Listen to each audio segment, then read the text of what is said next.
Hey guys, welcome back to the channel.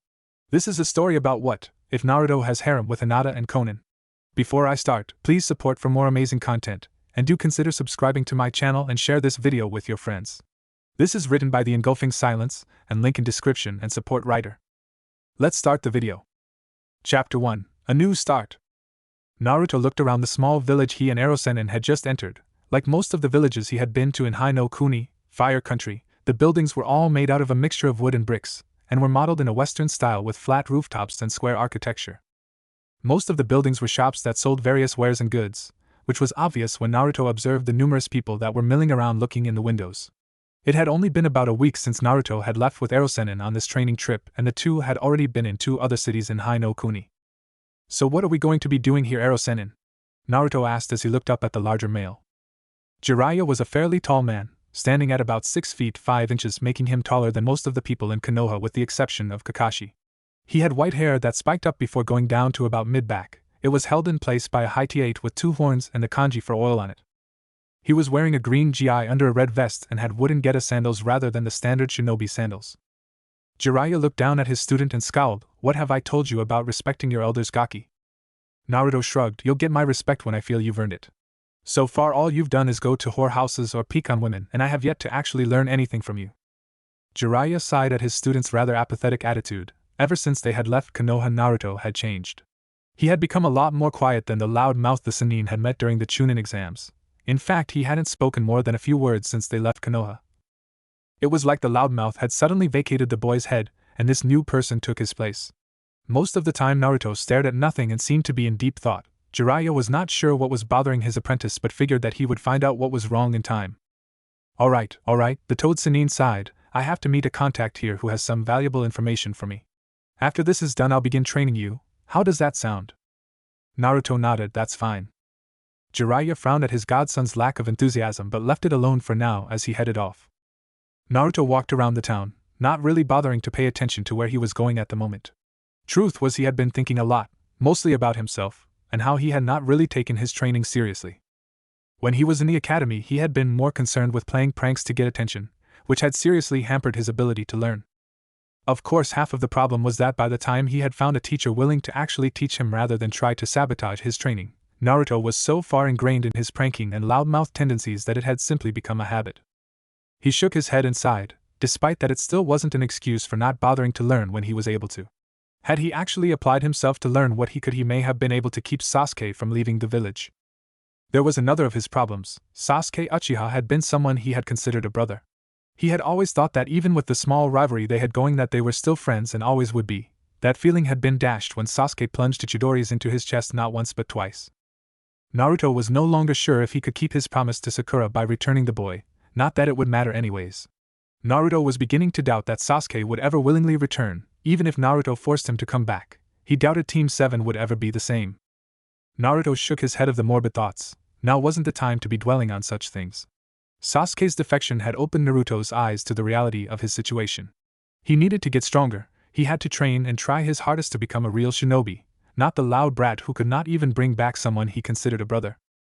As he was now, Naruto was lacking in every aspect of being a shinobi. Sure, he had the Rasengan, spiraling sphere, and Kagebushins, shadow clones, but that was really it. In every battle he had fought so far, if it were not for the Kyuubi, Naruto knew he would have died.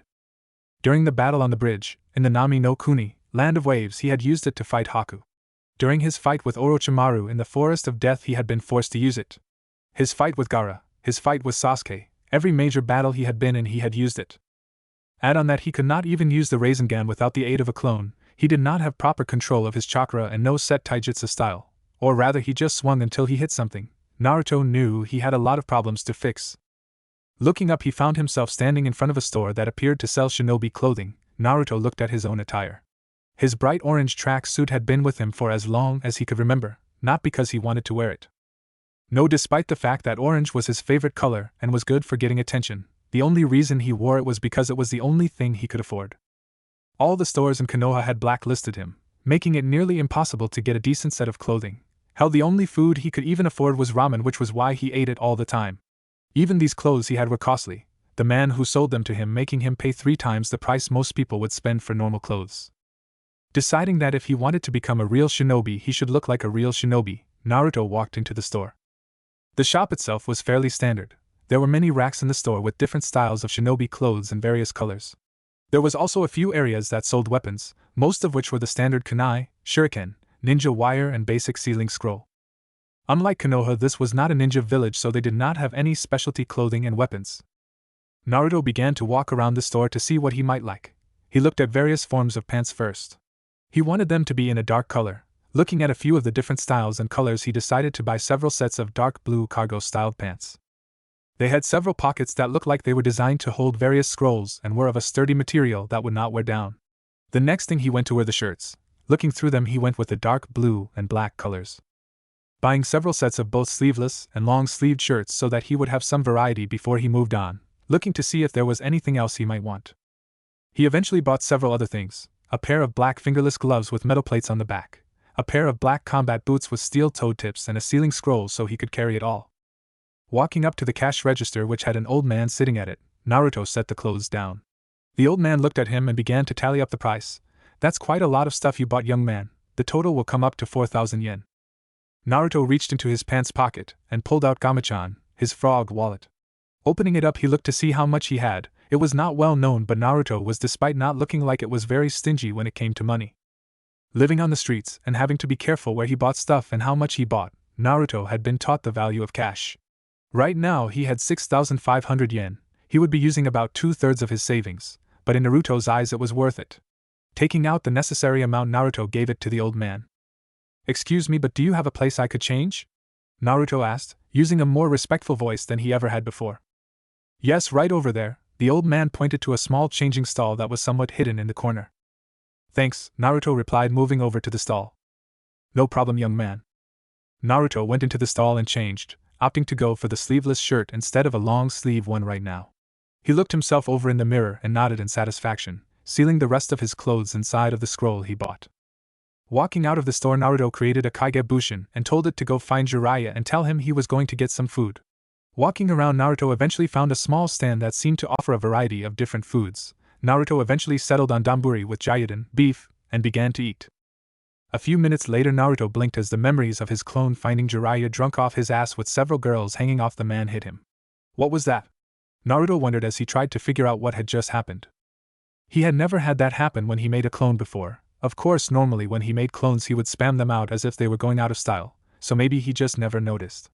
As he ate, he absently wondered if this could be used for training, or if he only retained the memories of the clones when they dispelled. He would ask Ero-sennin when the man found him. A little while later, said man walked into the stand and sat down next to him. He ordered a small bowl of ramen and waited for it to come. When it did, he began eating for a bit before deciding to speak. "We'll be staying the night here. Tomorrow we're going to leave early and start your training." Naruto nodded. "Speaking of training, I noticed that I gained the memory of my clone when it dispelled." "Ho ho," Jiraiya said with a small hint of surprise and pride. "So you found out the secrets of the Kagebushin, eh?" Naruto turned to face Jiraiya with an incredulous look. "So you knew about this?" "Of course I knew, kid," Jiraiya snorted. "I've been waiting to see when you would figure it out yourself." Naruto nodded again, deciding not to bother getting bent out of shape about over not being told. "Do you think I would be able to use it for training?" Jiraiya looked thoughtful for a moment. "That could work with your reserves. You could easily learn things in months that many others would take years to get down. Though I imagine there would be some drawbacks to this method of training." "Like what?" Naruto asked. Jiraiya spent the next hour explaining the drawbacks of using Kagebushin to train. 1 month later. Naruto grunted as he came up and did another set of push-ups. He had been going at them for about an hour now and was just about finished. It had been a month since he had learned the Kagebushin method, and Naruto's training had been progressing far faster than most people could ever hope to. Every day Naruto would create about 200 clones. Half of them would go through the taijutsu kata that Jiraiya was trying to teach him. The style was called Hamingutori no Ken, hummingbird style, and relied on high-speed attacks that were designed to inflict significant damage on the weak spots of the body, such as joints. The other half would work on chakra control, which was easily Naruto's worst subject, with genjutsu being a close second. Naruto had been told by Jiraiya that because of his massive reserves, doing things like genjutsu and medical jutsu would be impossible. However, if he got his control up, Naruto should at the very least be able to dispel high-level genjutsu even if he could not cast them. So his clones would do a mixture of exercises. Most of them would run around on a body of water with several large rocks sticking to different areas of the body, while balancing saban or kunai on his fingers. He hoped that he could at least get Anbu-level chakra control by the end of the training trip. While his clones were doing that, Naruto would work on the physical aspect, training his body to withstand high-speed combat.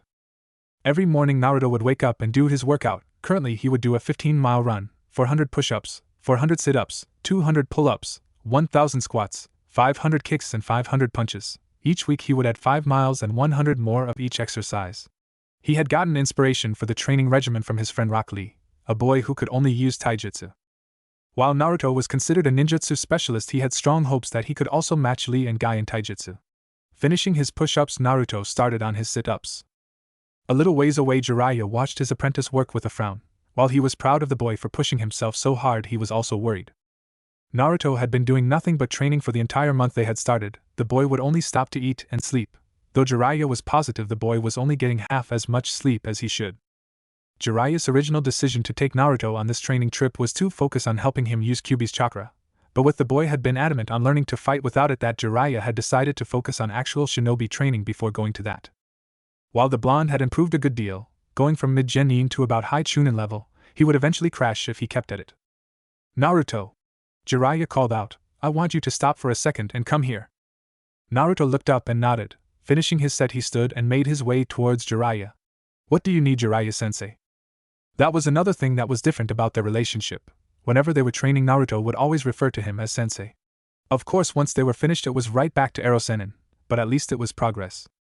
"I want to know what's eating you," Jiraiya said, narrowing his eyes as Naruto looked away. "I don't know what you're talking about, sensei," Naruto said, though he still wouldn't make eye contact. "Don't give me that crap," Jiraiya scowled. "You've been quiet ever since we left Konoha. In fact, you haven't been your typical loud-mouthed self since you got out of the hospital. Now that I think about it, I've rarely ever heard you speak more than 2 words unless it was about training. Now spill it or I won't train you anymore." Naruto winced at the obvious threat. For a moment he was silent before he sat down with a sigh. "It's just I realized just how badly I've handicapped myself all this time. When I was younger, no one would ever teach me anything. I had to learn to read and write on my own because the lady who owned the orphanage said demons don't deserve to learn how to do human things, and when I went to the academy it was the same way. I thought that since the old man was letting me go there, I would finally be able to learn and show everyone what an awesome ninja I could be if given the chance." Naruto closed his eyes. "That never happened. I was always sent out during important lessons or assignments. When they taught us taijutsu, I was taught incorrect stances. The list for the things they did go on. I eventually decided to stop paying attention. I played pranks so people would notice me. And by the time I found someone who was willing to teach me, it was too late. I didn't care anymore. Sure, I always said I would be Hokage, but I never really worked at it. I want to change that." Jiraiya sighed as he realized what the problem was. He should have known that Sarutobi-sensei would not have been able to protect the boy like he should have. Jiraiya should have been far more adamant about taking Naruto with him after the Kyuubi's attack. He was sure that a life on the move would have been better than a life of hatred. "I suppose I can understand that," Jiraiya said, "but you're still going to burn out if you keep this up." "I know," Naruto sighed, "but I can't help it. I want to become better. I don't want to be considered the dobe, the loser anymore." The Toad Sannin looked at his godson for a long while before a smile broke out on his face. "All right then, get back to your training and I'll make sure you become the best shinobi in Konoha, if not the entire elemental nations." Naruto grinned before running back to his spot where he began exercising again. As soon as Naruto and Jiraiya entered the next town, the Toad Sannin immediately turned to Naruto. "Listen, I'm going to go and find one of my contacts here so I can look for some information. You can wander around, just stay out of trouble, got it?" he asked. Naruto rolled his eyes at the man. "I'm not you, Ero-sensei." Jiraiya rolled his eyes at the new nickname. Apparently Naruto had decided that because Jiraiya had earned his respect he would give him the sensei title. Of course, he later told the man that because he was still a pervert he would not be removing the arrow part anytime soon. "I'll be fine. I'll just go and see if this place has any ramen, maybe do some training afterwards." "Whatever, brat," Jiraiya stated as he ran off. Naruto, having been with the pervert for the last month, recognized that the man was heading towards the red lights district. "Informant my ass," Naruto mumbled as he began walking around town. He didn't really bother taking in the sights. Having seen one city in Fire Country, he noticed that they all kind of looked the same. Instead, he looked around at all the people. Even though he had been out of Konoha for over a month, actually having people smile at him rather than glare was a novel experience. He still was not really sure how to react, but he would occasionally return someone's smile with a tentative one of his own. As he was wandering, he noticed something else that made him curious. He had passed several groups of girls his own age, and not one to be rude to, well, anyone really. He had offered them a smile. This had the unexpected side effect of the girls doing 2 things. The first was for the girls to blush at him. The second was to huddle in whatever group they were in and start giggling while looking at him. He really was not sure how to react to this. Having never had experience with girls aside from getting his face to cave in whenever Sakura hit him, he had not even touched a member of the opposite sex before. He did not count Tsunade Bachan, Shizune-chan or Ayame-chan, at least not without bodily harm done to him. And so he was left confused as he made his way around town, looking for a stand that would sell him some good ramen. After several minutes of searching, he finally found a stand that looked promising. He walked in and sat down at one of the stools. At the sound of his entrance, the chef turned around and spotted him. "What'll you have, kid?" Naruto frowned as he looked over the menu. "I'll have 5 orders of your miso ramen, 4 orders of your chicken ramen and 2 orders of your beef ramen to start." The man behind the counter just looked at him for a second, wondering if this kid had some kind of mental deficiency.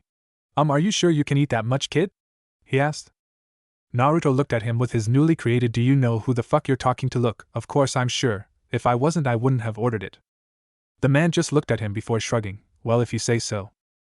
1 hour and 23 bowls of ramen later, Naruto left the stand leaving a very happy ramen chef and the feeling of his wallet several pounds lighter. He decided to continue his walk through the city before finding a nice quiet place to train. He wasn't too worried about getting lost. Jiraiya somehow always knew how to find him even when the man was drunk as a skunk. As he continued, Naruto noticed he was getting more and more of those looks from the female population. He was not sure what they meant, but the looks had the odd effect of making him swell with pride, and at the same time want to run away screaming. Though, he could have sworn he had seen those looks before. He shrugged the thought off as he looked at some of the stores, wanting to see if they may have anything interesting. He didn't go into any of the stores right now, since he could not see anything interesting. Instead, he satisfied himself with window shopping to see if there is something he might want. As he was looking into one of the stores, he felt someone tapping him on the shoulder. Turning around, he found himself staring at a girl around his age. She had long light brown hair, green eyes, and a decent figure for someone who he recognized as a civilian.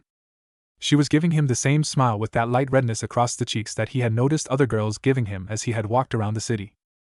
Naruto was really not sure what to say. He had next to no experience with women, so he was completely unsure what to do. He decided to be quieter than he usually was. After all, Sakura would hit him when he was loud, so there was no reason to assume other females would not do that either. "Can I help you?" he asked. He picked up several giggles coming from behind the girl. Turning his head slightly, he saw a group of them just a little ways away looking at the two of them. He did not know why, but this instantly had his danger senses going haywire, telling him to run and never look back. The girl continued to give him a small smile. "Actually, me and my friends were just wondering if you wanted to go shopping with us." Naruto blinked, opened his mouth, closed his mouth, and blinked again. No one had ever asked him to do something like this with them before. It went without saying that he was stumped on what to do. "What?" he asked in a voice that sounded like he had not heard what the girl had asked. The girl talking to him could not help but think he looked extremely cute with his confused look. She started giggling again. "I asked if you wanted to go shopping with us?" Naruto, for reasons he did not know, felt his cheeks become inflamed, and he was positive he looked like a tomato. This was confirmed when the girl and her friends in the distance started giggling again. Naruto thought the giggling was kind of cute, yet at the same time felt it was the single most terrifying thing in existence. He was tempted to just run and hope these girls could not find him again to ask him, yet at the same time he had never actually spent time with anyone his own age outside of the academy and missions. "Sure, I'd love to with you," Naruto said as he gave the girl his mega-what smile. After all, it would be nice to hang out with people his own age just to be with them instead of on a mission or training. That was the wrong thing to say. Naruto was unsure what had happened, but he soon found himself being dragged by the arm to nearly every store in the city. The girls did not do any shopping, however they had decided to see what kind of clothes he liked to see them in. Apparently they wanted a guy's opinion or something. He wasn't quite sure since they were talking so fast it was next to impossible to understand them. In any case, every store they went to, the girls would grab a bunch of clothes, change into them and model for him, while asking for his opinion.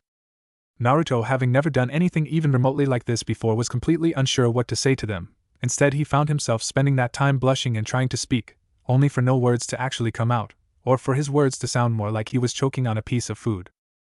Unfortunately for him, rather than irritate them, this seemed to endear the group of females he was hanging out with even further. They began calling him cute and asking him things like if he had a girlfriend. One was even bold enough to ask if she could touch his whiskers.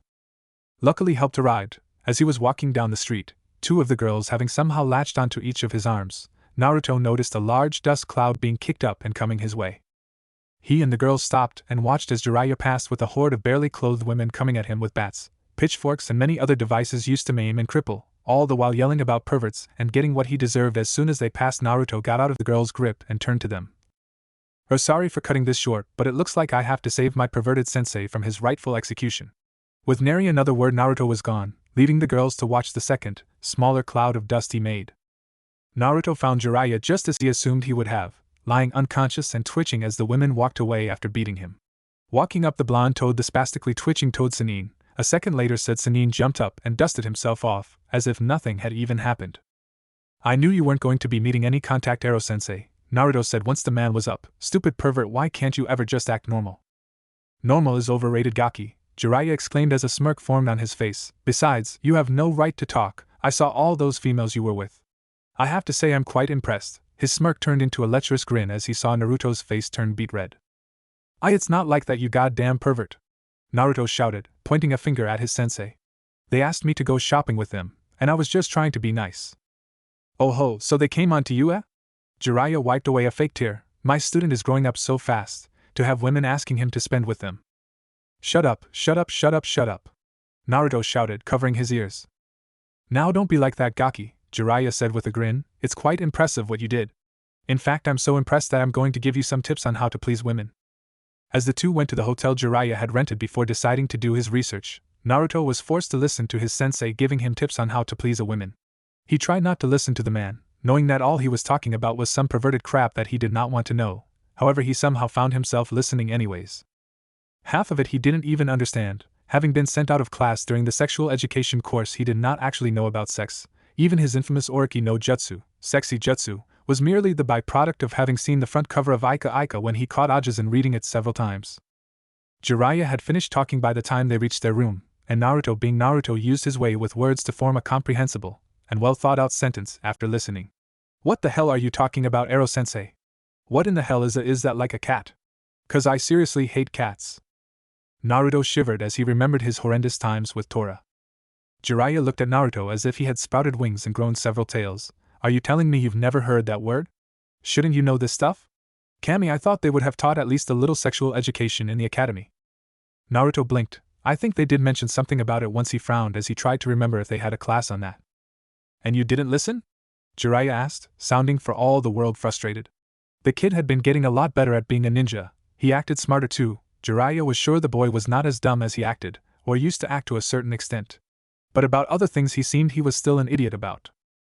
Naruto looked down at his feet. Well, I would have, but I didn't have Iruka as a teacher back then. They sent me out, telling me that because of my pranks the other day I didn't deserve to know about this.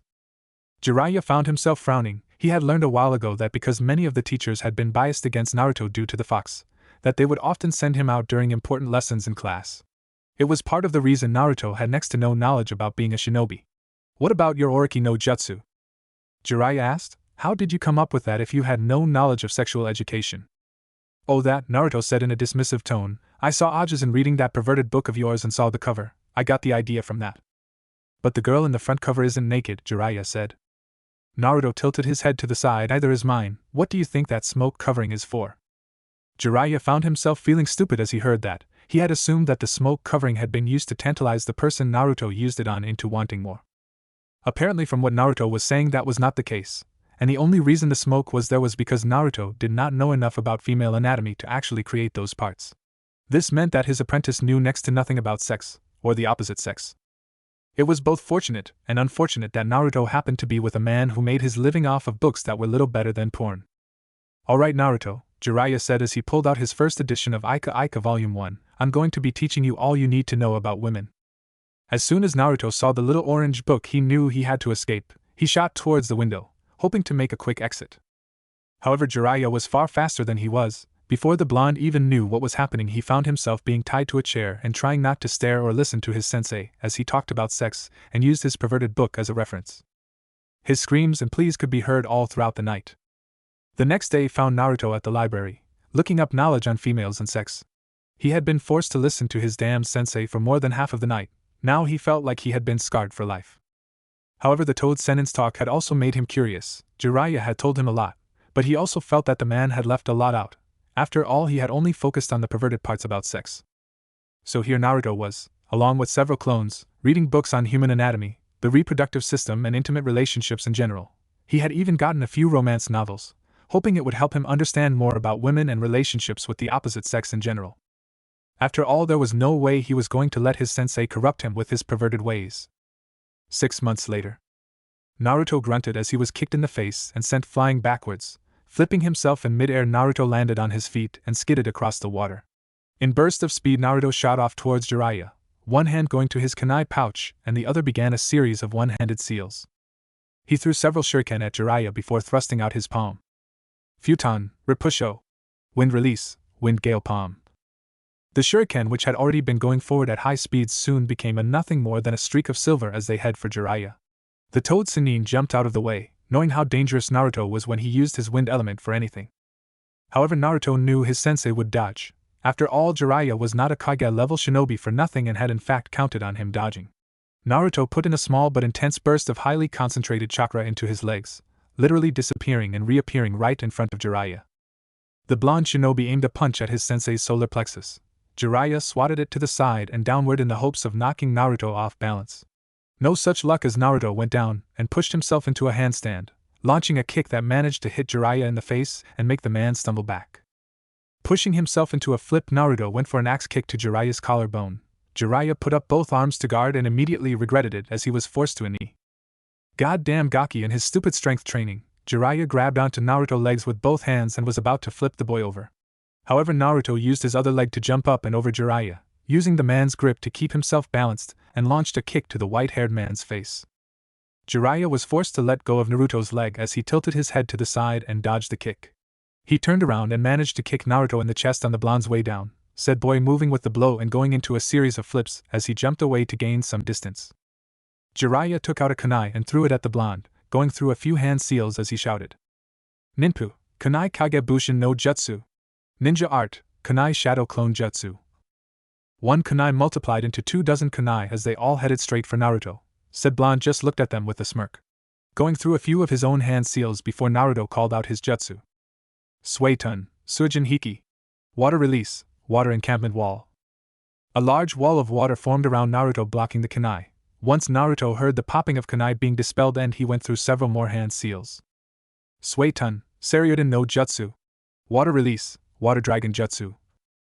The wall of water soon began to swirl around Naruto, before taking the shape of a 60-foot water dragon with glowing yellow eyes.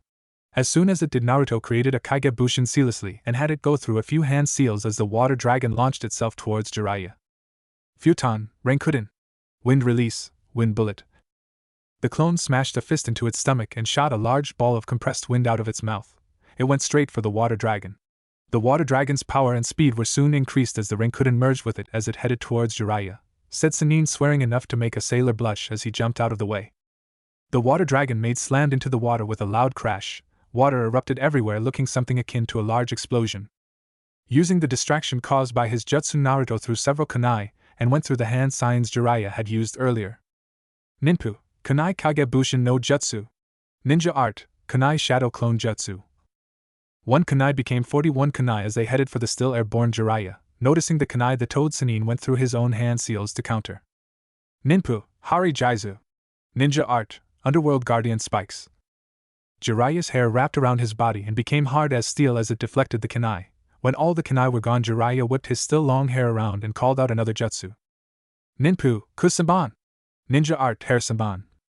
Several hardened needles of hair were launched at Naruto, who took out two kunai. Spinning them by the rings, he went into his taijutsu stance with both kunai held in a cross guard. Naruto's hands soon became a blur of motion as he deflected the hair samban away. Whatever he couldn't deflect was dodged as Naruto flipped and twirled in an amazing acrobatic display. When the Sanban hailstorm died down, Naruto looked around, not seeing Jiraiya anywhere. He frowned before closing his eyes, trying to sense out the man's chakra. Having felt Jiraiya's chakra signature for 6 months now, Naruto could pick it up fairly easily. He finally found him, however his eyes widened when he realized the man was right under him. His realization came too late as Jiraiya came out of the water and smashed a fist right into Naruto's chin. Before Naruto could fly too far, he felt hair wrap around his body and harden, immobilizing him. Jiraiya grinned at his student, who was currently hanging upside down. The boy had come quite far in just 6 months. His physical abilities and taijutsu were now extremely impressive, definitely high jonin level with all the work they had been doing to bring it up to snuff. His chakra control was also coming along nicely, being at around mid-jonin level, which was good, especially considering the fact that it grew at a near constant rate. However, it was Naruto's ninjutsu that took the biggest leap, particularly in the field of elemental manipulation. Jiraiya had decided that since the boy was doing so well they would get started on learning elemental nature manipulation, something that Jiraiya had planned on having Kakashi teach the kid when they returned.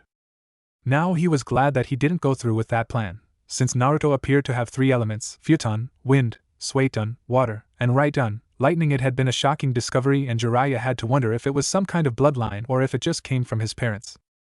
Minato had been a Futon user starting out, but had later learned to use Raiton during the Third Great Ninja War. And Kushina had an affinity for Suiton jutsu, so he supposed it was possible, but it still didn't make much sense. He actually planned on having Naruto tested when they returned to Konoha in 3 years. If he did have a Kekkai Genkai of some kind it could cause problems. Jiraiya shook his head. He would worry about that later. Nice job, Gaki. But you're still too early to beat me. Naruto gave Jiraiya a pout before it turned into a grin that instantly put the Sannin on guard. Oh really? Naruto asked right as Jiraiya's eyes widened. Shit! Jiraiya jumped out of the way just in time to dodge a large explosion as the now identified Kagebushin he was holding blew itself up. As Jiraiya landed he felt cold steel against his neck. He couldn't help but chuckle. You've been waiting to use that tactic, haven't you? Naruto grinned as he put his kunai away. Well yeah, you tend to immobilize me a lot with those hair techniques of yours, so I figured it would be a good way to beat you. Jiraiya nodded as they had sparred quite often. By now it was obvious that Naruto would know Jiraiya's tactics. That was going to be an issue since others would not fight like he did, nor would they pull their punches. He would need to have Naruto gain some experience. Maybe he could see if Tsunade would give them some missions to accomplish?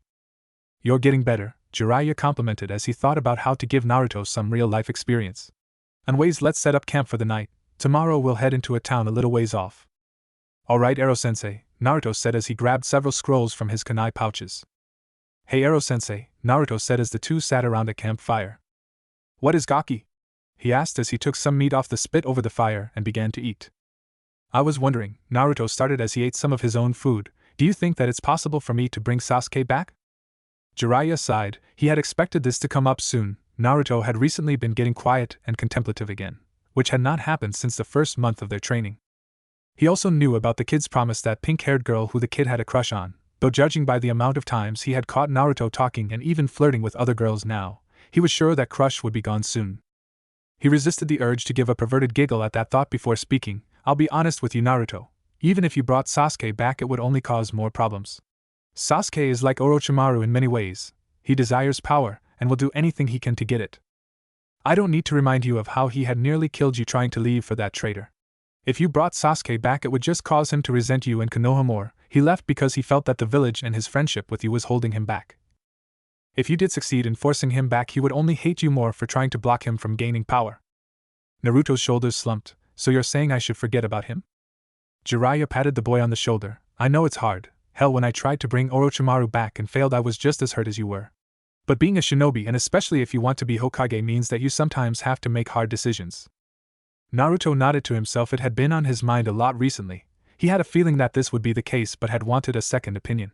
He didn't like it. He had wanted to bring his best friend back. But if that was not possible it would be better to forget about him. I understand, Naruto said with some conviction. I was wondering, do you think we could extend the training trip? Jiraiya blinked in surprise as he answered, well, I don't see why not. Jiraiya smiled at the thought of all the things he could teach Naruto if they stayed longer. I had originally planned for a 4-year trip anyway. This will allow me to teach you much more, and with your Kagebushin you could easily be Kage level by the time we return to Konoha. Naruto grinned as he finished eating, and through the stick his food was on a way. He felt as if a small weight had been lifted off of him.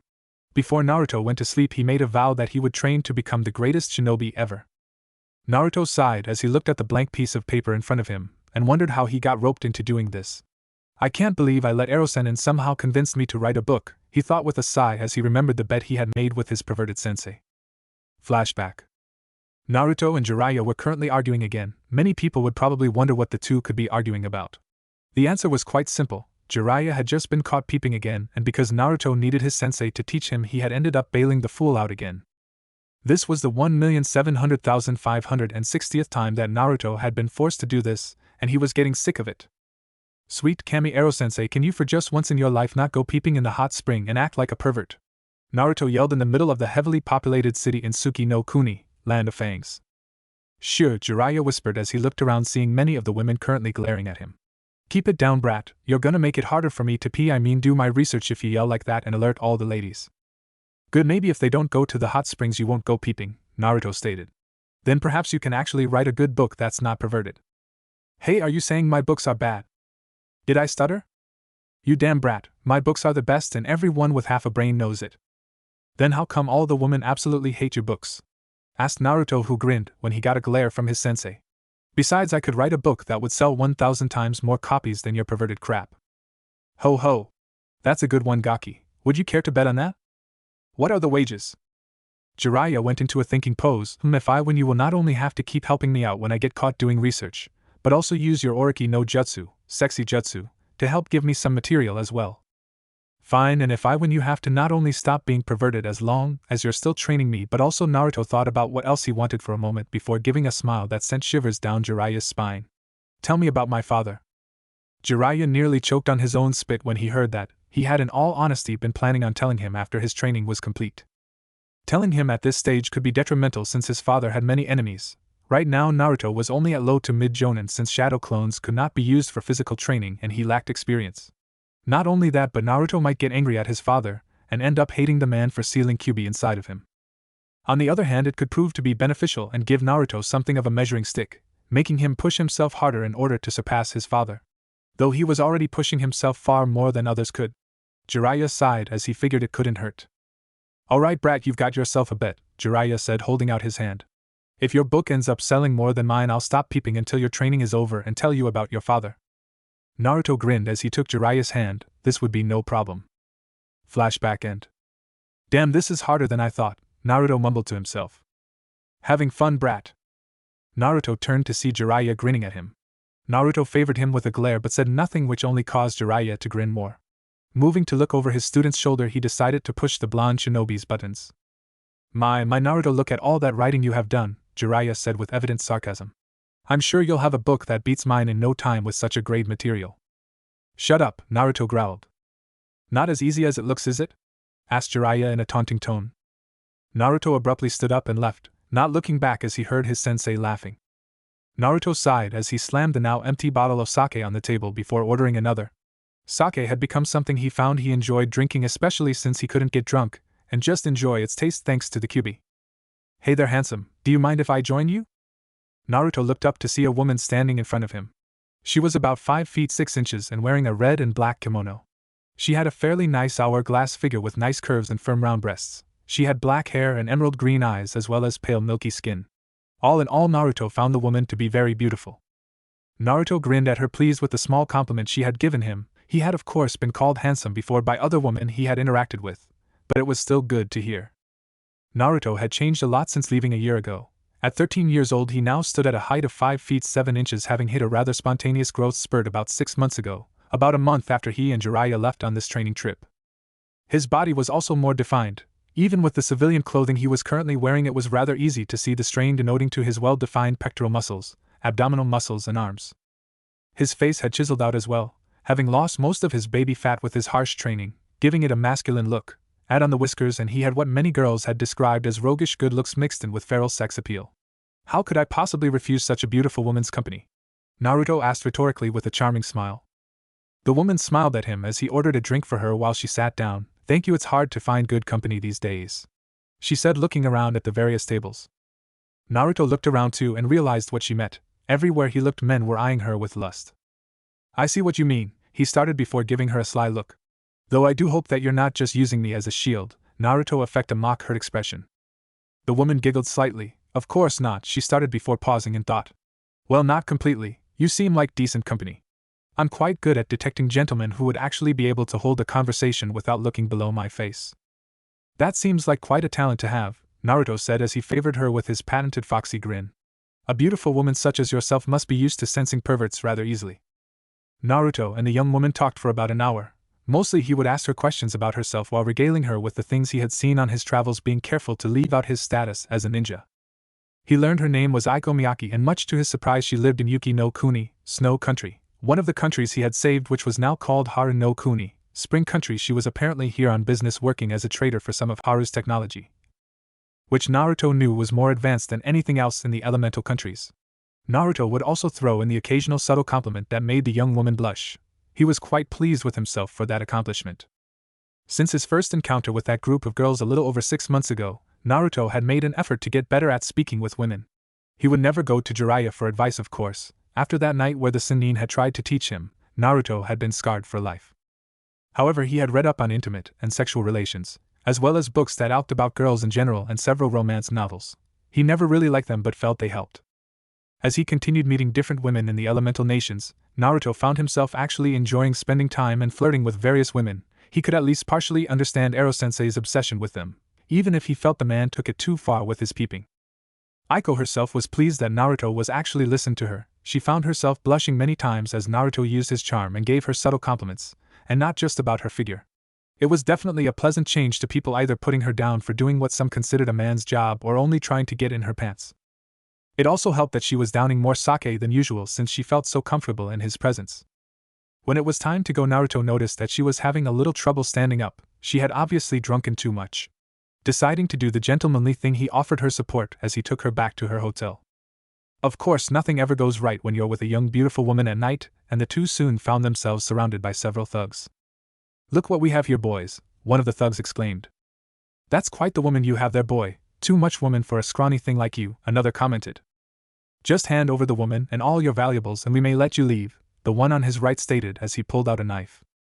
Aiko, while drunk, was sober enough to realize the danger she was in and pressed herself against Naruto. Naruto just sighed. What was it with all thugs being arrogant fools? Deciding to be quick, he created a shadow clone to keep Aiko standing while he launched himself at the thugs. He appeared right in front of the first thug and hit him square in the solar plexus with enough force to send him flying down the road, breaking a few ribs in the process. The other thugs looked in surprise before it turned to anger, and they charged him. The one with the knife tried to stab him, but Naruto deftly moved out the way and grabbed the man's arm, hitting it right where the elbow joint was, breaking it. Ignoring the man's scream of pain, he spun 180 degrees and launched snap kick at the other man's left kneecap, breaking that before hitting the man in the neck, knocking him unconscious. When that was done, he moved over to the young woman who was looking at him with something akin to awe, respect, and lust. "Are you all right?" Naruto asked as he walked up to the woman. "Of course I am, thanks to you," she purred out as she grabbed his arm and pressed it into the valley of her breast. Naruto tried hard to ignore that as he walked to the hotel she gave him directions to and walked her to her room. "Thank you for escorting me, Naruto-kun," Aiko said. Naruto grinned as he scratched the back of his head. It was nothing really, I was just doing the right thing." Aiko gave him a coy and seductive smile as she leaned into him, wrapping her arms around his neck and pulling him close. I think such behavior deserves a reward," she said. Naruto shivered as her breath hit his lips and found himself getting rather stiff in his lower region. "What kind of His question was cut off. Aiko pressed her lips against his. For several seconds Naruto found himself frozen stiff. While he had kissed women before, it was always him to initiate it. Thankfully, instincts began to take over as he started kissing back. As Aiko moaned into the kiss, Naruto licked her lips, asking permission to enter. When she opened her mouth to grant him entrance, and he tentatively probed her mouth. Wrapping his arms around Aiko, he became more emboldened as she moaned into his kiss. Naruto soon found himself in Aiko's room, pressing the beautiful young woman against the wall as their kissing became more impassioned. Aiko moaned as Naruto brought his mouth away from hers and began to lick, nip, and bite her neck. The young woman began to pant as she grabbed fistfuls of his hair and started to grind herself against Naruto's increasing bulge. It wasn't long after that they found themselves on her bed, where both of them eventually lost their clothes. Not that either cared at this point, as passion and lust had taken an inexplicable hold over the pair. Naruto had one last thought before he completely succumbed to his growing lust. "Thank Kami, I learned an anti-pregnancy jutsu from that medical book." Naruto held in a groan as the light from the window hit his eyes. Opening them slowly, he realized that he was in an unfamiliar room. He nearly panicked before he started to think rationally. Last night was fairly hazy, and the last thing he remembered was escorting Aiko to her apartment. It was then he heard a content sigh and felt something trying to burrow its way deeper into his well-muscled chest. Looking down, he saw a mop of messy black hair. That's when he remembered last night. He couldn't help but blush at remember what had happened. After Aiko had kissed him, they had found themselves giving in to the feelings of passion. He remembered having sex with the young woman for 4 hours straight before they had pretty much passed out in her bed, as well as all the positions they had done it in. Naruto was actually surprised with himself, not just the fact that he had been deflowered but also that he had lasted so long, though he was also quite proud of himself. The blonde had been curious about sex for a while, ever since he created his Oriki no Jutsu actually, and when he left to go on the training trip he had decided that this was his chance to learn. Of course he didn't want to go to Jiraiya knowing the pervert would completely corrupt him, so he did the only thing he could. He picked up multiple books and read. One of the things he read was that most men do not last long, especially their first time. Though Naruto always did have high stamina, So maybe it was just brought over to his sex drive. He heard a groan as Aiko stirred in his arms before lifting her head up and rubbing her eyes. Good morning, Aiko-chan, Naruto said, hoping that he would not get beaten for what happened. Sometimes women could become violent, and she had been drunk so she might not even remember last night. Aiko looked at him, and for a moment Naruto was afraid he was going to be on the receiving end of the female fist of fury. However, she just gave him a saucy smile. Good morning to you too, Naruto-kun. I hope you enjoyed last night. Naruto gave an internal sigh of relief as he grinned at her. I had a very good time last night. I hope that you enjoyed it as well. Naruto's answer was a steaming kiss on the lips, which soon turned into a small makeout session. It lasted for a while before Naruto realized he had to go, or Jiraiya might start searching for him, and the last thing he needed was that pervert to see this. Deciding to thank her for the amazing night, he had several clones clean her sheets while he cooked her breakfast. The breakfast itself was fairly simple: eggs, bacon and French toast with a side of orange juice. Aiko, however, loved it, stating that it was the most delicious breakfast she ever had. One of the things Naruto had learned recently was how to cook. He found it was something he loved doing and was really good at blending spices and food. What he would consider a normal meal for him was apparently something that tasted like Kami had blessed it for others. When breakfast was over, Naruto thanked her again and gave her another intimate kiss before making his way to his own hotel. When Naruto got in, he noticed that Jiraiya was passed out on his futon, and several sake bottles littered the floor. Naruto, however, ignored this as he went to his blank sheets of paper and began writing.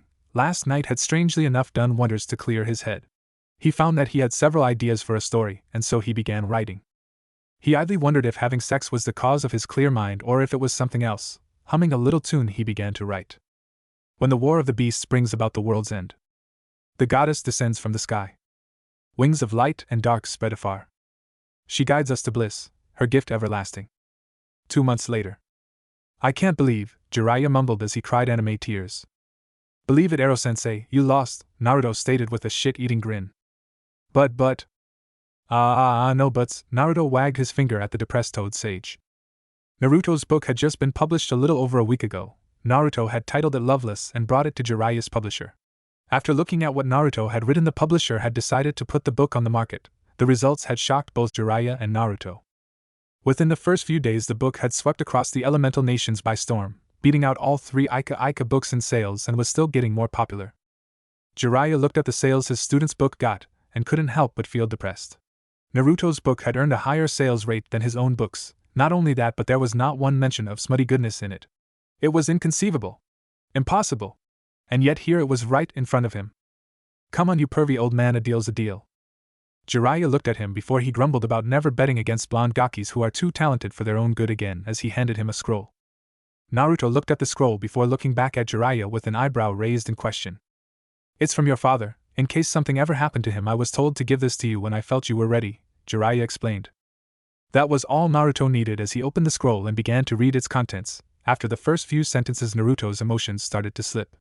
His lips quivered and tears ran down his eyes as what he had suspected for a while now was confirmed. He didn't know whether to be happy, sad, angry, or elated. Jiraiya watched his student's face flash through various emotions and became worried when the blonde's face became blank. It was the look Naruto would get when they were sparring and showed none of what he was feeling. Naruto? Jiraiya asked in an unsure voice. He was not used to these kinds of things. Despite having been through 2 great wars, Jiraiya had always had a problem at helping others with their emotional problems. He himself always preferred to get smashed and find a woman to have sex with. Suffice to say, he didn't think that would work for Naruto. A small crack appeared in Naruto's facade. I'm going to the hotel.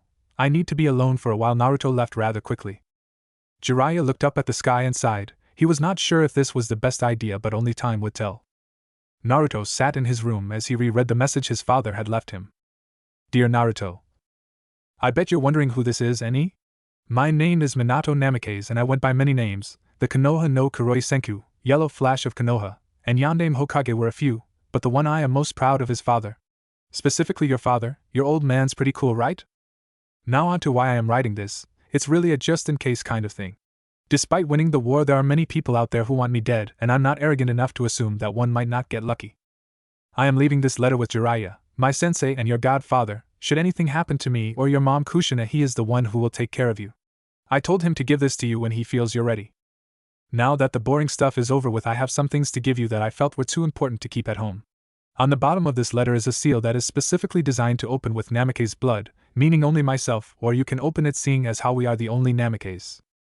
Inside this seal you will several important things, the first being one of my Haration kunai. Note that these will not work for you because of a specific blood seal that is tied to me and only me. The Haration is simply too powerful a tool to use without taking great precaution to ensure it does not get replicated, but this should be a good basis for you to make your own shiki formula, for your own Haration is the key to the formula created.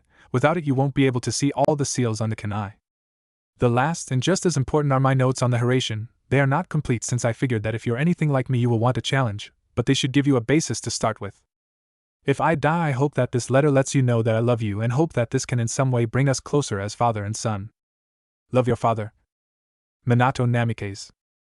Naruto gritted his teeth as he tried to stop the tears from coming, but it was no use, and he soon found himself crying. It was both in joy and in anger. Joy at knowing he had a father who cared about enough to come up with a precaution in case something happened to him, to ensure that he would be able to protect himself, and let him know that his father did in fact love him. And anger at the fact that it was his father, the man he had considered a hero since he was little and listened to Ajazan tell stories of him, was the same man who condemned him to a life of hell and loneliness for 12 years of his life. He was always pretty cautious when it came to you. Naruto turned around to see Jiraiya leaning in the doorway, his arms crossed and a rare serious expression on his face. What? Naruto asked as if he had not heard what the man had said. He made that for you the moment he found out Kushina was pregnant, Jiraiya continued, sitting down on the edge of the bed. I don't think I've ever seen him or Kushina as happy as they had been when they heard she was going to have a baby. So I should just forgive and forget? Naruto asked in a low voice, just move on like that because he was happy I was being born. I've lived in loneliness and pain for 12 years of my life because my own father sealed a giant 9-tailed demon fox in my gut. Maybe you can forgive something like that so easily, but I can't, Godfather. Jiraiya winced at the way Naruto said the man's title. Jiraiya knew he had not been much of a godfather to the blonde. He could have disobeyed his sensei and the council, taking Naruto with him and nurturing the boy into the man he should have been, but he had not done that. Naruto, I wanted to tea. And where were you? Naruto accused, having cut off Jiraiya's speech. You were supposed to take care of me should anything happen to my parents. Where were you when the orphanage kicked me out, and I was forced to live on the streets for a year? Where were you when I received my first beating by the villagers on my own birthday? Naruto, look, What were you doing, huh? Peeking on women so you could write those perverted book of yours and not accept the responsibility for your godson. Look here! Jiraiya yelled as he stood up and narrowed his eyes at Naruto. I wanted to take you with me. In fact, I begged Sarutobi-sensei to let me take you away from the village. I pleaded with him, but he wouldn't budge. He said he wanted you to gain bonds with the people of the village. I told him that it would never happen, but he wouldn't listen. Jiraiya took a deep breath and calmed down. Sitting back down, he placed a hand on the young boy's shoulder. If it had been my choice, I would have taken you with me, but it wasn't. And it's not like I didn't come to see how you were doing. What do you mean? Naruto asked, having calmed down a bit, though tears were still falling freely down his face. Who do you think gave you that wallet? Jiraiya asked, gesturing towards the seal on Naruto's leg that held Gamachan. Naruto blinked. You gave it to me? But I thought that it was Sarutobi-sensei. Jiraiya shook his head. Had it been him, he would have given it in person. Why didn't you give it to me in person? The council, Jiraiya sighed. By the time I came back to visit you and saw how shitty your life was, I begged sensei to again let me take you out of the village. However, the council had taken much of the Hokage's power after Minato's death. By that time, sensei was unable to do anything.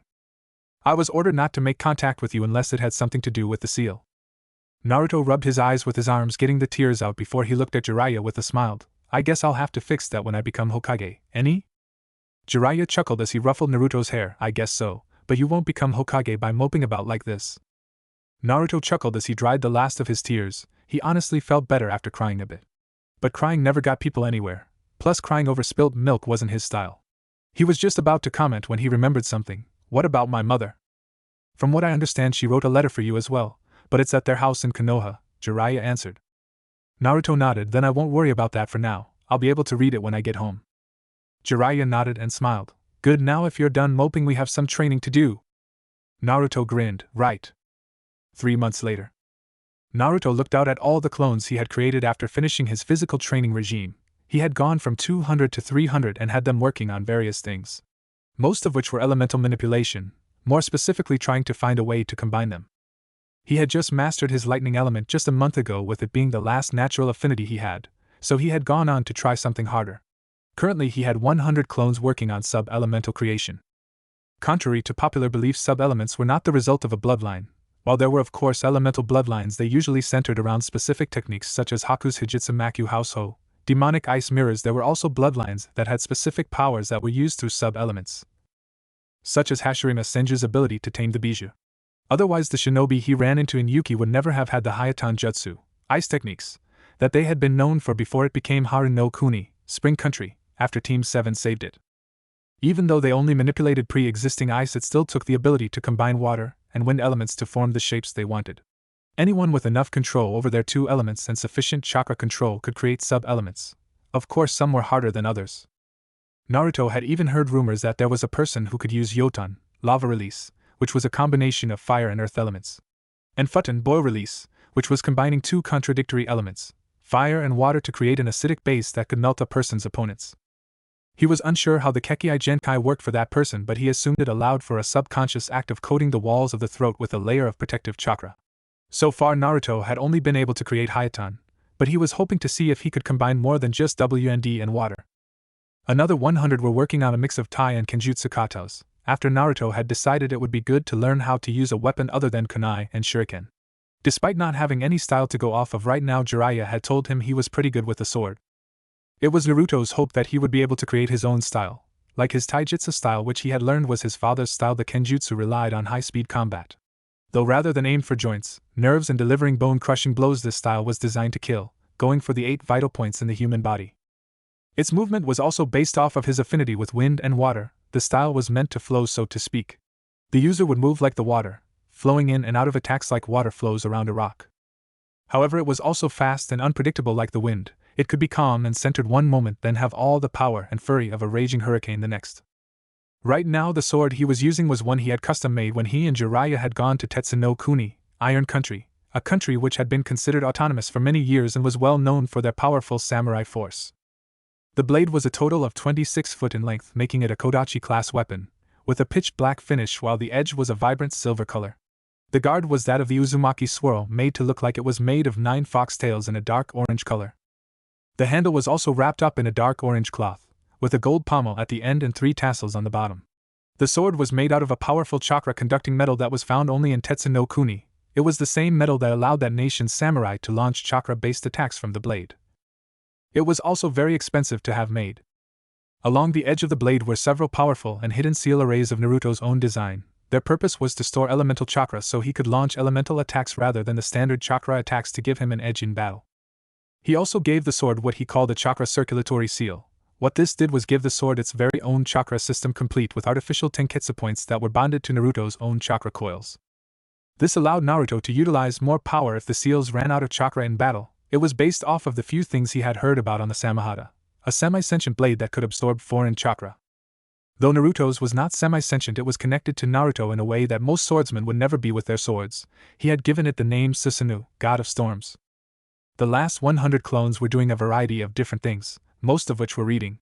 Naruto had found an immense desire to learn after wanting to change himself.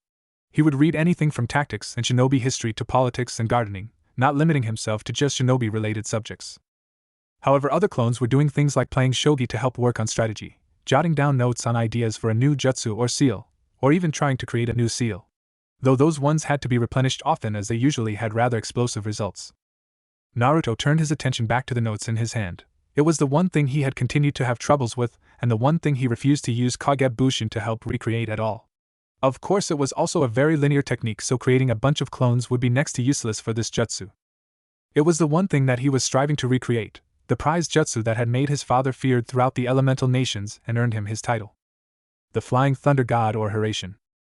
Unfortunately for Naruto, his father had left very few notes on just what exactly the Hiraishin was. The notes were vague, adhering to describing what the jutsu did but not tell him much on how it was created.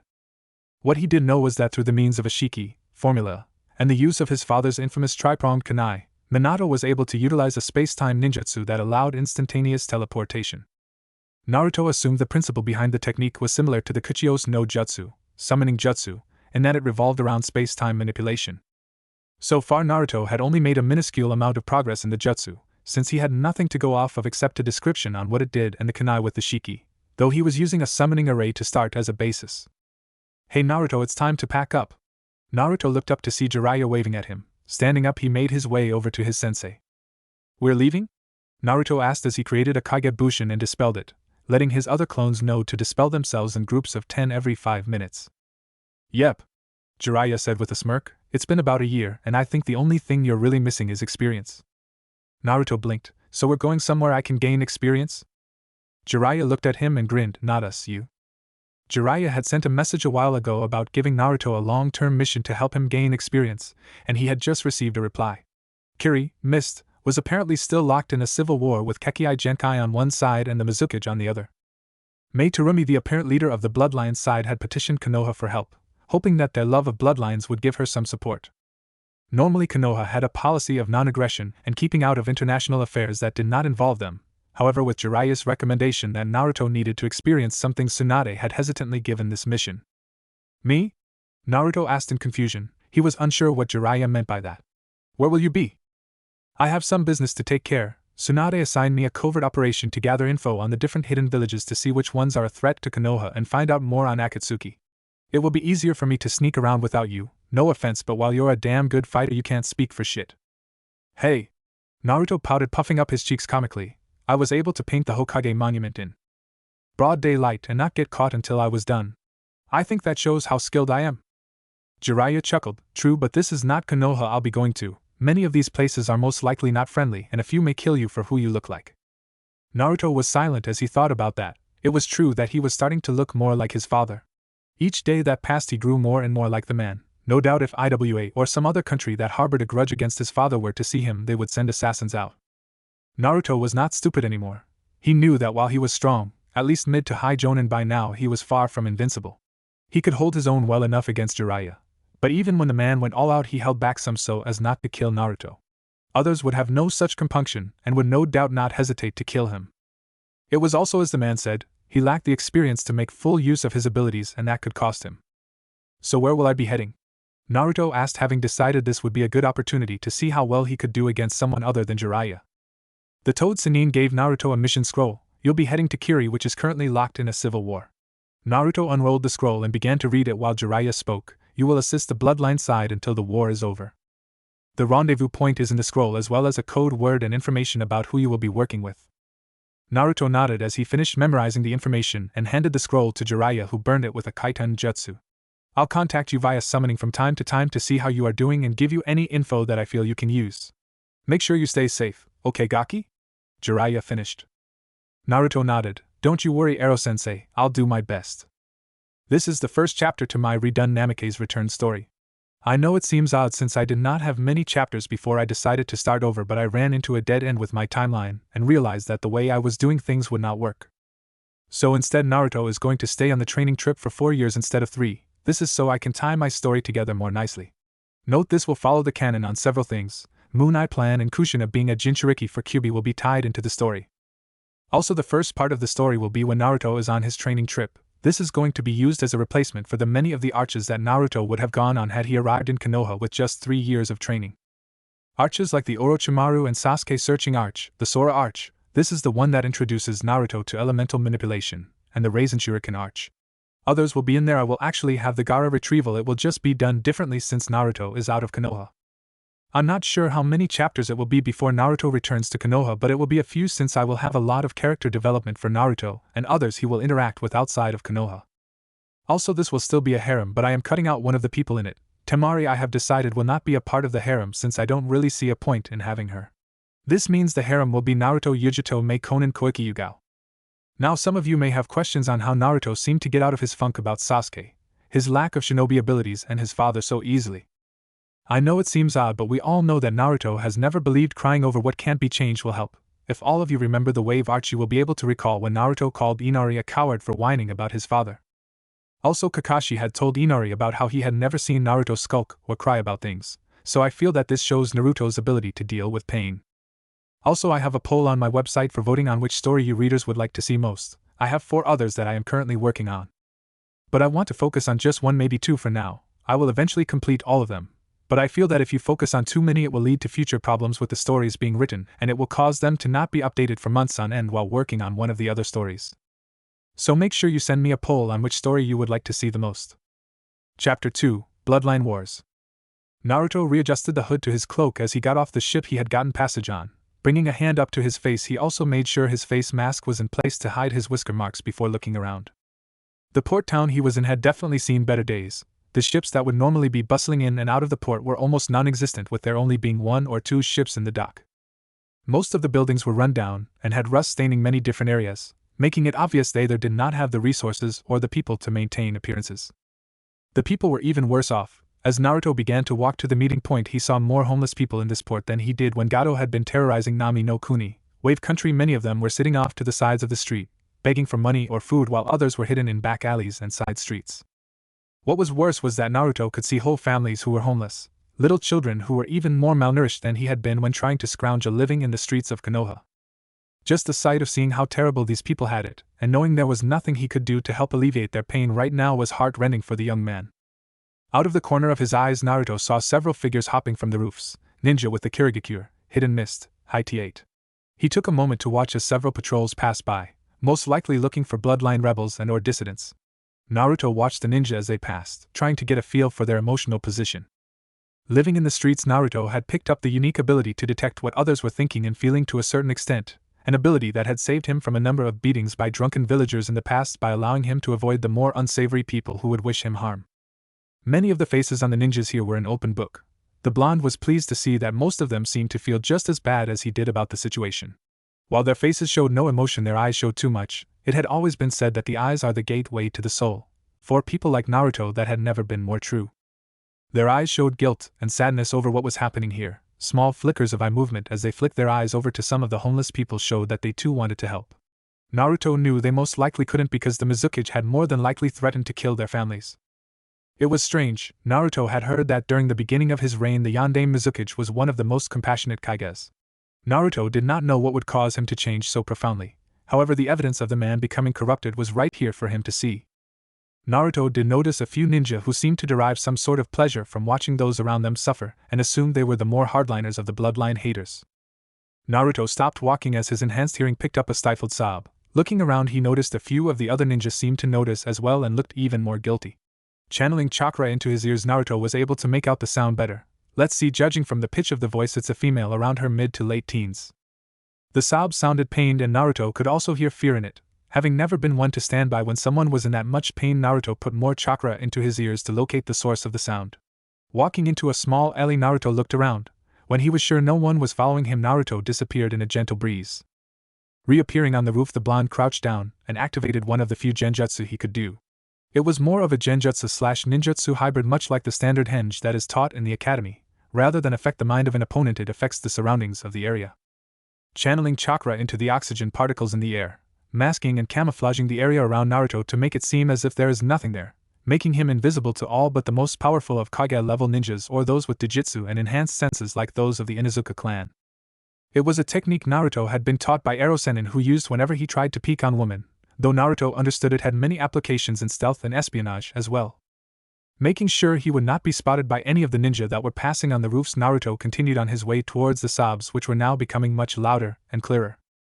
Naruto eventually found the source coming from an abandoned warehouse of some kind. There were no ninja that he could see in this area, but he knew that did not mean anything.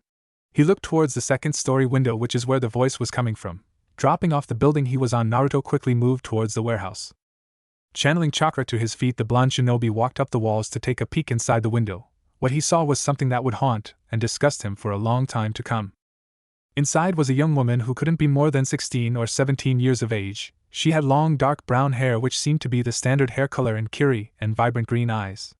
Her skin was a pale milky smooth color, and she had a figure that Naruto had seen on some of the civilian supermodels that Ero-sensei was with on occasion. At least the woman's eyes would have been vibrant if it were not for the fear in them and the tears that were flowing out of them freely. Her skin, which would probably have looked perfect and beautiful, was instead black from multiple large bruises that covered most of it from her neck to her legs. Her face had several welts and bruises, no doubt from being hit and smacked multiple times. The obvious source of this woman's fear and pain was right in front of her, a man who looked to be in his mid-30s. He had a medium height and medium build, with black hair and brown eyes. The man was obviously a Kiri shinobi, since the man was still wearing his Hite on his head, however everything else was gone. The man was completely nude and currently in the process of raping the young woman. Judging from the bruising on her, some of which looked several days old, this was not the first time he had done so.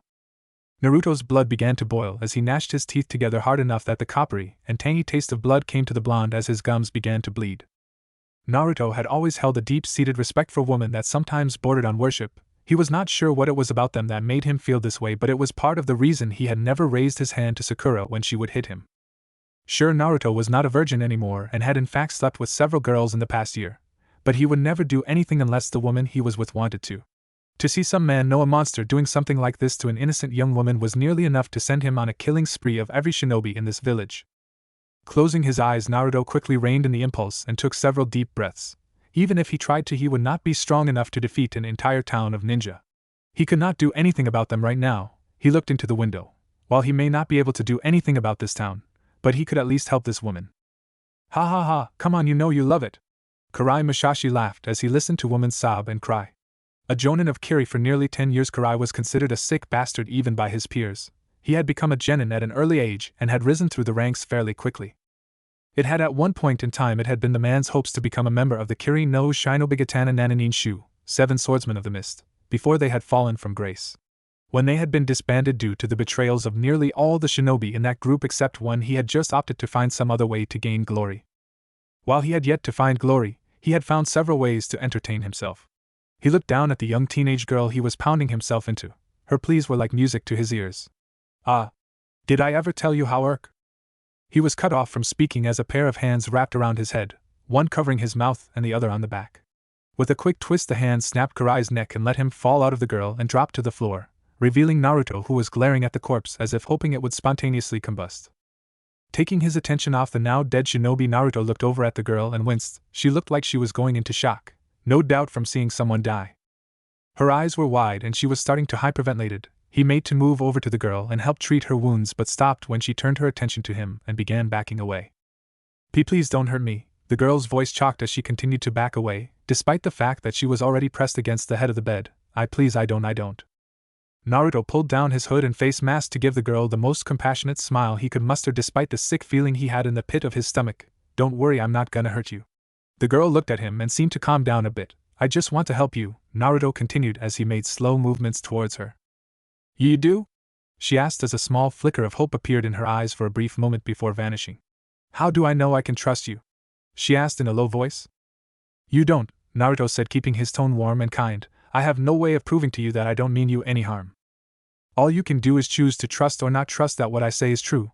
However, I promise you right now that I will help you and take you somewhere safe where you won't ever have to deal with things like what that man did to you again. The girl looked at him for a second before slowly relaxing. She scooted herself away from the head of the bed and moved to the center of the mattress. Naruto made slow movements towards her to make sure she did not freak out before sitting at the edge of the bed next to her. I'm going to take out a scroll containing medical supplies to heal you. Is that okay? Naruto asked. He received a cautious nod and slowly reached into his pouch, which had several containment seals that were used to hold his various ninja tools. Pulling out a scroll, Naruto unrolled it on the bed and unsealed the materials. A number of medicinal creams, disinfectant, and medical bandages came out of the seal. Naruto had long since realized that he would never be able to use medical jutsu, not just because he was always constantly battling to keep his control at the level it was at due to the constant increase in his reserves, but also because his chakra had traces of the kyubis in it. While the minuscule amounts did nothing to him since he has had the fox since birth, they were incredibly toxic to others. Still, that did not mean that he would not do the best he could to make up for his deficiency in this area by becoming adept at the creation of healing ointments and herbology. Naruto picked up one of the tubes containing one of his own personal creations. To make up for his lack of being unable to use healing jutsu, Naruto had long since decided to try and make a healing cream based off of his own abilities of regeneration. Naruto had always known that he healed quickly. Wounds that would take weeks for others to heal were gone in hours, and ones that took months to heal disappeared within a day. Naruto knew this was due to Kyubi and the seal on his stomach, which channeled the fox's chakra into his body at a constant rate. A little over a month ago, Naruto had been able to replicate that ability to an extent and make a powerful healing cream. Utilizing the art of Fuinjutsu, sealing art, Naruto had come up with a modified containment seal that was designed to be able to store Kyubi's chakra. With the use of several powerful purification seals that were designed based off the ones on the Shiki Fuin, Naruto was able to purify Kyubi's chakra to the point that it was no longer poisonous to humans. Of course, because of the potency of the chakra, it still had to be given in low doses. Lethal wounds like being impaled or broken bones could not be healed with the maximum amount that could be used on a person, which was about the amount of chakra used to make a standard Bushin jutsu. But wounds like bruises and small scrapes and cuts were an easy fix for the ointment, which had the chakra that was stored in the seal mixed into it. I need you lie down while I apply some healing cream to your bruises, can you do that? Naruto asked in a calming voice. The woman nodded and laid herself down on her back as Naruto uncorked the lid to his ointment. Dabbing a little on his fingers, he lightly rubbed them together so the chakra in the cream would activate. He began to gently rub the medical cream on the girl's stomach, which was the area with the most bruising. The young woman hissed in a bit of pain before the healing effects kicked in, causing her to relax. In a few minutes the large black bruise that had been on her abdomen was gone. Naruto continued applying the cream to the various bruises before moving on to the cuts, using a disinfectant before using the cream. When it was done, the blonde wrapped the larger cuts in bandages, making sure all the wrappings were secured and covered as he allowed himself to feel a small amount of pride.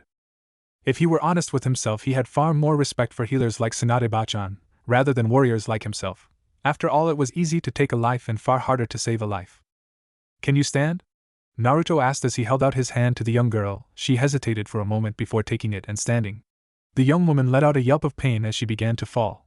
Naruto wrapped an arm around her waist and gently lifted her up while being careful not to touch her bandaged areas. Naruto sighed. Her legs were probably broken. Would you like me to carry you? The woman looked at him and bit her lip. It was obvious she still had a distrust of him because of what that Kiri shinobi did. Not that Naruto could blame her. He waited patiently for her to answer. You promise you won't do anything? Naruto smiled. I promise. The woman closed her eyes as she seemed to come to a decision. When she gave a nod of assent, Naruto reached into his pouch. Channeling chakra into one of the seals, he pulled out a large cloak, wrapping it around her to cover her modesty. He gently lifted her up in a bridal carry, making sure her head was resting comfortably on his shoulder. Without hand seals, Naruto created a Kagebushin with mental orders to destroy any and all evidence of the three of them ever being here. With a nod to its creator, the clone went to work. The woman in his arms began to nod off as Naruto left through the window, feeling lulled by the comforting and warm aura that the blonde possessed. Before she fell asleep, a stray thought crossed her mind. I don't even know your name. She looked up at Naruto to see what she now realized were some of the most beautiful blue eyes she had ever seen as he gave her a soft smile. The last thing she heard before falling asleep was, "It's Naruto." Ao sighed for what felt like the 100th time today as he waited for the person who was supposed to lend them aid to arrive. Whoever it was extremely late. In the ninja world, this usually meant one of three things. They had gotten caught up in something. This could be caused by anything from simple forgetfulness to getting into a fight with other shinobi, with neither of those being very good. They hadn't even gotten here yet. Given the trouble it took to get into Kiri, their support had been given some leeway in this. Ao had been given a week to stake the place out, with today being the last day. Or the final thing that could have happened. This person had been killed on his way here, either before or after they got here. Crossing his arms, Ao began to tap his fingers, a dull rhythm against his arms. This was unbelievable that someone would take this long to get here and not even have the courtesy to send a message. Back in his day, people were prompt about being on time to any important engagements like this. A nudge on his shoulder brought Ao out of his mental ramblings. Looking towards one of the men in his squad who was with him for this assignment, Ao saw him nudge his head. Looking over in the direction indicated, he spotted a man wearing a black cloak that reached down the ground. The hood was up, covering the man's face, with the only thing Ao was able to see being a blue face mask covering the bottom half of the man's face. The odd thing about the man was that he was carrying something in his arms. Judging from the shape and size, it was most likely a person. Ao activated the Byakugan in his left eye, spotting the 3 whisker marks on each cheek as he used the Dujutsu's X-ray vision. Ao relaxed ever so slightly. While this man could be their contact, which had been described by a message to Rumi-sama had gotten a while ago, it could also be an imposter. As the cloaked man came closer, Ao stopped him. You look like you're pretty far from home, son. The figure chuckled. I was told there are many opportunities in Nizu no Kuni and came to try my luck. The voice sounded younger than he expected, but Ao visibly relaxed as he heard the password. He would still need to be weary, but at least now they could move on. You're later than I thought you would be, Ao said, watching as the man shifted his attention to the form he was carrying. Now that he was not paying as much attention to their support, he took the time to notice that the figure the man was carrying was a person, a woman to be exact. Sorry, the man said, I was held up. Ao sensed the underlying meaning to his words and couldn't help but wince. While most of the people on the Mizukage side were forced to fight, there were others who were not above committing such atrocious acts. Well, I suppose it's fine since you're here, Ao began, still back in my day. Naruto sighed as he set the young woman down on the bed in the medical room of the main base to the rebel faction. He looked over towards Ao and nodded. The two of them soon walked out of the room and made their way down a long hallway with various doors leading to places like storage and living spaces. Now that he was not worried about his charge, Naruto turned his attention to the man who he had met at the port. Ao was a middle-aged man with a patch over his right eye and talismans in his ear with the kanji for Shoyukedama, to hear, on both sides. Naruto was able to spot the rather intricate-looking seal that was hidden within the kanji. Given the chakra Naruto could feel emanating from under the man's eye patch, the blonde assumed he had a transplanted Digitsu like Kakashi. His hair was a light blue in color and looked similar to Kisame's hair. He was wearing the Kiri Haitia 8 around his head. He was wearing a pair of striped shirt and pants with a green robe over them in the standard hunter nin attire of Kiri. Suddenly they stopped at a door that was at the end of the hallway and Ao knocked. "Come in." Naruto blinked at the very feminine tone as Ao opened the door and entered with Naruto following right behind. When Naruto entered he saw a woman sitting at a large desk and felt a slight hitch in his breath. During his travels he had seen and been with many beautiful women. Out of all those he had seen so far this woman took the cake. The woman was very slender and looked to be in her late 20s to early 30s. With ankle-length auburn hair done up in a herringbone pattern at the back with a top knot tied with a dark blue band and 4 bangs in front of her face, one of which covered her right eye. Her face was perfectly heart-shaped and feminine, yet had the look of a leader who had earned the respect of her people. Her skin was a light milky color that looked soft, smooth and delicate despite the fact that they were in a war. She wore a long-sleeved dark blue dress that fell just below the knees. It was closed at the front with a zipper and was kept open at the front right side from the waist down. The dress only covered up to the upper part of her arms, leaving slender yet strong-looking shoulders and the lower part of her breasts, showing off her beautiful D-sized chest. Under that was a mesh shirt that covered a little more of her arms and chest, but still left a good amount of cleavage showing. She also wore shorts in the same color as her dress and mesh leggings that went to her knees. Under that, she was wearing high heels with shin guards instead of sandals. "Terumi-sama," Ao's voice interrupted Naruto's thoughts. "This is the support that Konoha was able to send us." The man sounded somewhat disgruntled at only receiving one person for help, but Mei didn't seem to be bothered as she smiled at Naruto. She slowly stood from her desk and walked towards Naruto as she held out her hand. "I would like to thank you for coming to our aid. In all honesty, I had not expected to receive much help, if any at all, Mr." She trailed off, obviously fishing for a name. "Naruto," the blonde said with a smile towards the busty red-headed woman as he shook her hand. "It's a pleasure to meet you, Mei-san." Naruto paused when he noticed Mei looking up and down his form and couldn't help but grin. "I take it you approve of what you see." Naruto felt Ao as well as the 2 Anbu who were in the room stiffen and glare at him, but Mei seemed to ignore it as she favored him with another smile. "I'll tell you if you let me know what you think of me." That seemed to throw the others in the room through a loop. Naruto chuckled. "Let's put it this way, if ever there was a goddess walking this earth, I have no doubt that I've just found her." Mei, to her credit, only took a light tint of pink to her cheeks as she gave him a favoring grin. "Then you can assume I approve of what I see." She took one last eyeful of him before putting on her business face. "As much as I would love to continue this banter with you, I need to tell you what our situation is and see if I can't give you your first mission." Naruto nodded as his face instantly became blank. "I am at your disposal, Mei-san." Takon Nobata was a middle-aged man with long black hair and cold black eyes, wearing the standard garb of a Kiri Chunin. At the age of 11 he had graduated the academy, killing off the person he had spent his entire time with there, as was the standard graduation exam before the graduation was changed thanks to Zabuza. Over the years he kept average stats, with an average number of missions. He became a Chunin after his 6th try in IWA and continued on to become an average ninja. When the Bloodline Wars started he had stayed with the Mizukage. While he did not really care about the sides or killing bloodline bearers, he was loyal and would not betray the Mizukage. Altogether there was nothing special about him. He was a fairly average person. It was that average status that had gotten him and his team killed. His team, which had been comprised of 2 genin, 1 jonin, and himself, had been tasked with raiding various towns alongside a group of bandits. While he had not liked what they were doing, he had no choice, and it was an easy task. They would let the bandits do all the work and then take their share for allowing it. If the bandits tried to resist, it was their job to kill them and find another group to steal money for them. The group he was with had gone to one of the rendezvous points to collect their pay, only to find out too late that it was an ambush and the bloodline users had disguised themselves and set several traps. Takon had been killed after an hour of torture, giving any and all information he had on himself, and whatever he knew about the Mizukage's forces. After they had gotten the information they needed out of him and the Kiri Jonin, he had been killed. Naruto, using Shinsei Henge, True Transformation, a jutsu he had created using his SS class Kenjutsu, Forbidden Jutsu, the Oriki no Jutsu, Sexy Jutsu, he had created a true transformation. Unlike the standard henge of the academy, which is considered by some to be a ninjutsu/genjutsu hybrid that creates an illusion over one's form and could easily be dispelled, the Shinsei henge was a true physical transformation. Rather than applying a layer of chakra over the body to create an illusion, this creates a real physical body. Naruto staggered as he made his way up to the main gates of the large base for one of the Mizukage's forces, holding his side, which was bleeding as his breath came out in haggard gasps.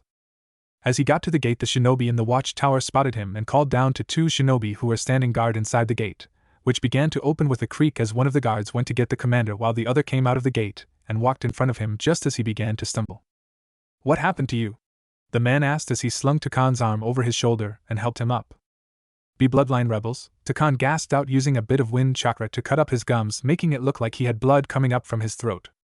The commander of the base came just as Takan started explaining. "We were attacked by the bloodline users." Takan bent his head down as he coughed up some blood, mentally applauding himself for his good performance. "How did you escape?" asked the commander, who was looking at him in suspicion. "I managed to fall into a river." Naruto head began to bob. "Guess they thought I was dead." Letting his eyes close, Takan feigned unconscious as the commander looked him over for a moment. "Get this man to medical. I want him up and about to give a report by tomorrow," the commander ordered as the one who was carrying him and someone else came up on his other side and grabbed his other arm. As they dragged him through the base, they did not notice the small smile on Tikane's face.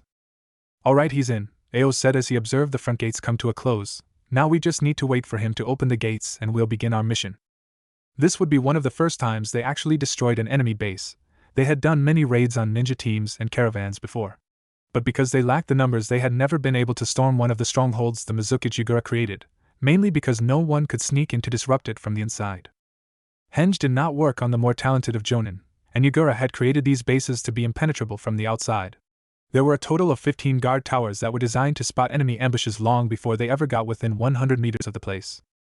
The walls were sturdy enough that only Terumi-sama could break them with her Yotan Jutsu, meaning someone had to open it from the inside. So upon learning that Naruto could create a solid physical transformation, their leader had immediately made plans to begin infiltrating and destroying enemy bases. They had gotten what intelligence they could, finding out where one of the bases was through capturing a few ninja who were working with bandits and interrogating them. Naruto would shinsei Henge into one of the men and come to the base injured and claim they were attacked. Once he was inside, the boy would need to kill and replace the men on the guard towers near the entrance and open the gate to allow their team through. They would then proceed to capture the commander and take him back to base where he could be thoroughly interrogated. However, this was also a two-point mission for Ao, who was mainly here for the purpose of finding out how skilled the young man who had come here was. Depending on how talented he was, they would be able to make even bolder plans and hopefully end this war faster. Ao sighed. While he trusted Terumi-sama with his life, he was not sure what she was thinking, making plans that hung on the abilities of a kid. Back in his day, people relied on the abilities of senior ninja and entire ninja squads, not young upstarts. "What should we do if the boy fails?" asked one of his men. "Then we leave, no point in attacking if it will lead to failure," replied Ao. Naruto opened his eyes the moment the door closed. Sitting up in his bed, he looked around. He was obviously in a medical room, if the wounded people in beds were any indication. They had gotten rid of his clothes and given him a standard patient's garb, basically just a white smock. Naruto looked around to make sure none of the other patients were awake before getting up. Dispelling his Henge, Naruto's true form came up. Putting the cloak over his head, he was just about to make his way to the door, only for it to open. Acting on pure instinct, Naruto drew a kunai, and the minute the person walked through the door, he appeared right in front of them, thrusting the kunai into the person's neck and inflicting a fatal wound. Before they could hit the ground, Naruto caught the person so they would not make any noise. Only now did he take a look at who it was. The person, a woman, was still alive as she looked at him with wide, pained eyes while her hands went up to her throat. Naruto watched in horror as within seconds the woman shuddered and died, her eyes still open. Naruto's face paled as he recognized the person as a doctor. He picked her up and closed the door behind him as quietly as possible so as not to wake the patients. He walked over to his bed and gently set her down, arranging her form so she looked to be sleeping. This was his first kill, or at least the first one in cold blood. He didn't count the man who was raping the woman, as he refused to see such monsters as people. While he had killed before during his trip with Erosen, and it had been in self-defense, this time he had killed someone simply because they were in the wrong place at the wrong time. Worse still, he killed a doctor, someone who has devoted their life to healing others. He felt sick to his stomach as he clenched his eyes shut, taking several calming breaths as a few small tears fell out of the corners of his eyes. Reopening them, he shut the woman's eyes and lightly touched her forehead with his own, saying a quick prayer and apology before he left.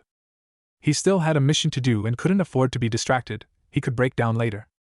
Placing his sensei's invisibility jutsu over himself, Naruto left the room after making sure the door was locked from the inside and then closing it. He made his way down the hallway of the base, which he knew from the general observations they had taken beforehand that the base had 2 stories. He was on the first and would need to reach the second to get to the guard towers which were connected to the main building. Naruto jumped onto the ceiling, channeling a small amount of chakra to his feet as several people walked past. Deciding the ceiling was safer anyway, he continued moving on, crawling along the roof as he made his way up the stairs. Once he was on the second floor, he dropped back down and continued on the floor, dodging areas that were heavily populated with shinobi. Finding a secluded spot, the blonde opened a window and climbed out, before closing it so nothing would seem amiss should someone come by. Looking over, Naruto found he was right next to one of the towers, though he didn't know which one. Moving along the side of the wall, he made his way towards this tower. As he got closer, he looked at the ground floor and realized with relief that he was next to the gate entrance. Moving into the small tower, Naruto walked behind the two people who were looking out at the grounds around the outside of the base. Pulling out two kunai, Naruto steeled himself for what he was about to do. A flash of steel later, and Naruto was gently setting down two dead ninja after he had pierced them through the temple. He rolled them over and memorized their features before creating two Kagebushin who hinged into the ninja he had killed. Looking at the other two towers next to him, he noticed they were still looking out at the grounds, meaning he hadn't been seen. He sighed in relief before moving over to the second guard tower and repeating the process.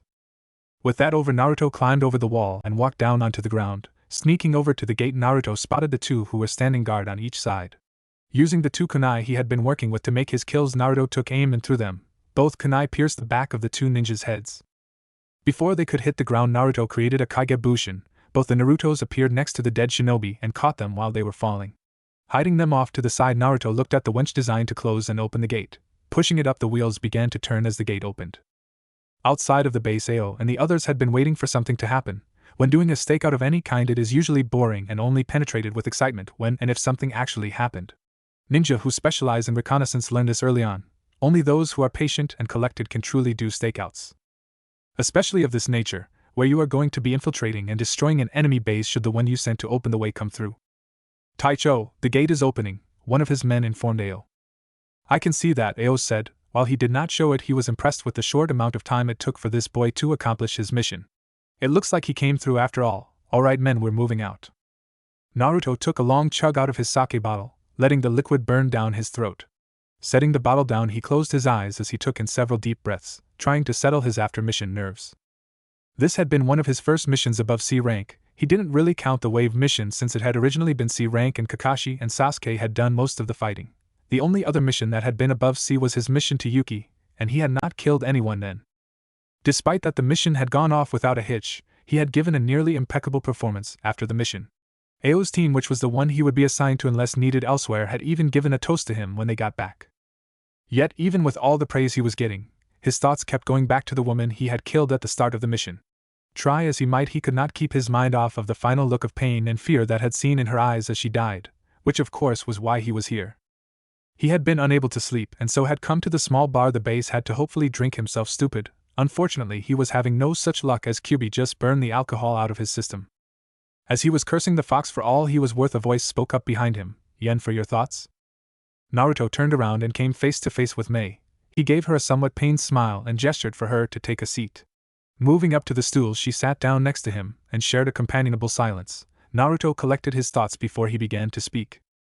I killed today. He looked over at Mei to find her looking at him with a raised eyebrow, finding it odd that a shinobi would be bothered by this. Still, he was young, so maybe it was his first.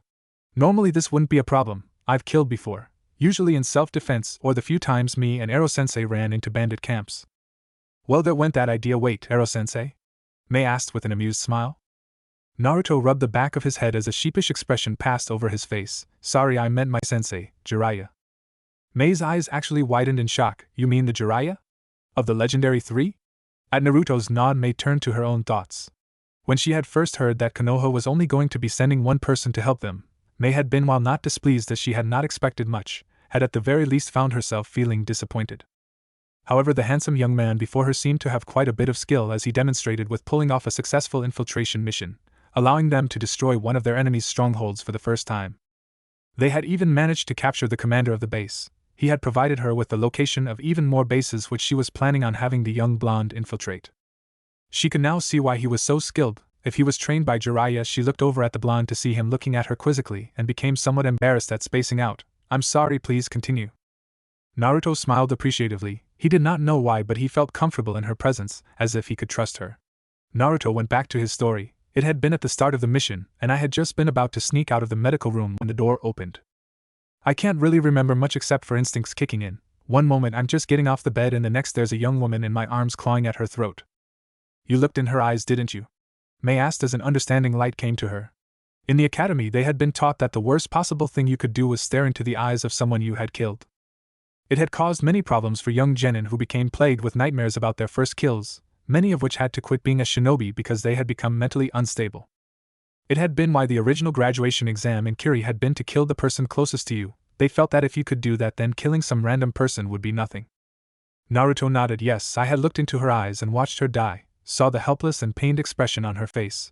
Naruto quickly wiped away a stray tear, hoping May wouldn't notice. She had but decided to just file it away for later. But that's not even the worst of it. I killed a doctor, someone whose purpose in life was to heal others. While they do have some minor combat training, they never take a life unless they have to. People like us, he gestured to himself and May, we're killers. Our whole purpose revolves around causing more death than our enemy. Naruto paused. I've never really liked killing. In truth, when I first thought about what I wanted to be, my first choice was a doctor. Why didn't you become one? May asked in curiosity. A doctor was on the complete opposite end of the career spectrum. Honestly, Naruto sighed, I have no idea why or even when I had changed my mind.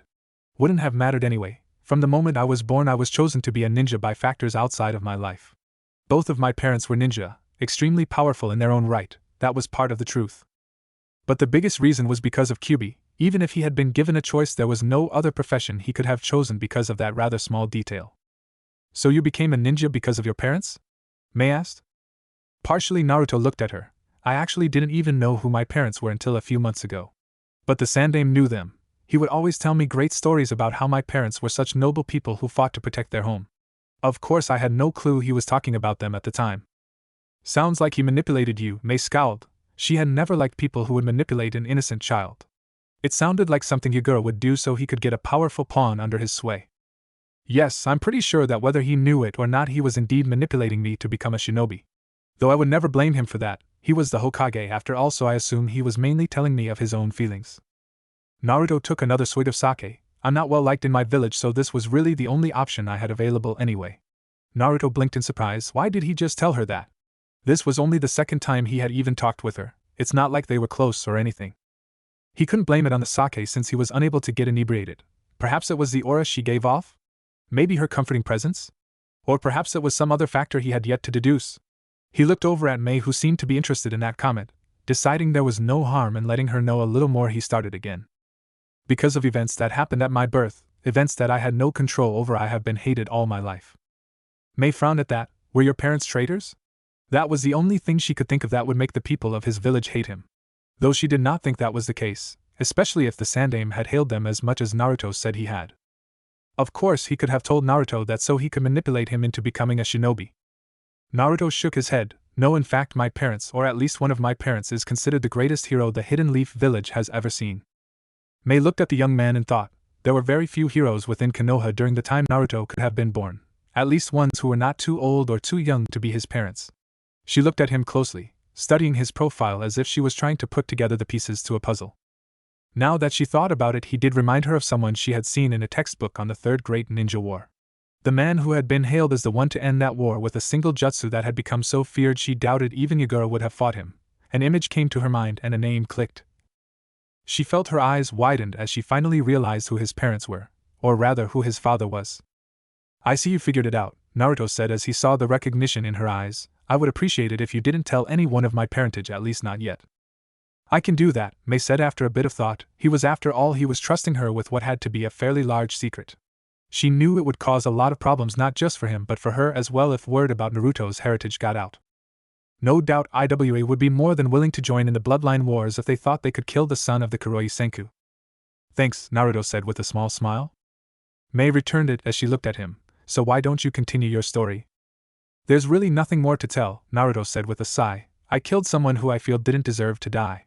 Sure, she may have been the enemy, but people who can heal are some of the only people I really respect. It takes little effort to kill, however to heal takes a lot of work, time, effort and sweat. I think I understand, May said, and in truth she did. While May did not quite have Naruto's perspective, she could understand his thoughts and feelings on this kind of subject. Still, don't you feel better knowing that the people you care about are safe because you're fighting? Naruto chuckled. That's the only reason I'm still a shinobi. If I didn't have my precious people to protect, there would be no way I would still be in this business. Mei smiled at the man who was quickly becoming something of an enigma to her. From just the little conversations she had had with him since he came here, she found herself intrigued. His apparent desire to protect the he cared for just made her want to figure him out all the more. So you fight to protect your precious people then? Naruto nodded absently as he took a drink of sake, only to be disappointed when he realized it was all gone. Then I suppose since you're here, does that make me precious to you? Naruto looked over at Mei in surprise before he saw her slightly pouty expression. Naruto grinned as he tapped a finger to his chin, while he looked at her with a critical eye before leaning over and wrapping an arm around her waist. I suppose so, that is if you make me one of your precious people, he finished in a husky whisper. Mei shivered from his tone as a small blush spread across her delicate features, but she managed to keep her grin in place as she looked at him for a second before standing up. I guess I could make you one of my precious people, Mei said using Naruto's term as she winked at him. Provided you escort me to my room. Naruto laughed as he stood up and stuck his arm out for Mei to take. I can do that, though some of your men might get jealous to see you cuddling up to the new guy. Well then I suppose they will stay jealous, won't they? Mei asked rhetorically as they left the bar. I hope you're not intimidated by any of my admirers. Me intimidated? Naruto scoffed. Don't make me laugh. I was just worried that they may end up in the hospital for trying to put me in my place. Mei giggled before they continued to walk down the hall, a companionable silence coming between the two. True to Naruto's prediction, he did draw several angry glares from almost all of the men who were also in the hall, no doubt wondering how the new guy was so close to their leader when he had only been here for a few days. What Naruto had not expected was some of the women who actually glared at Mei. Naruto had not been here long enough to be really known, and he had not met any of these women even in passing.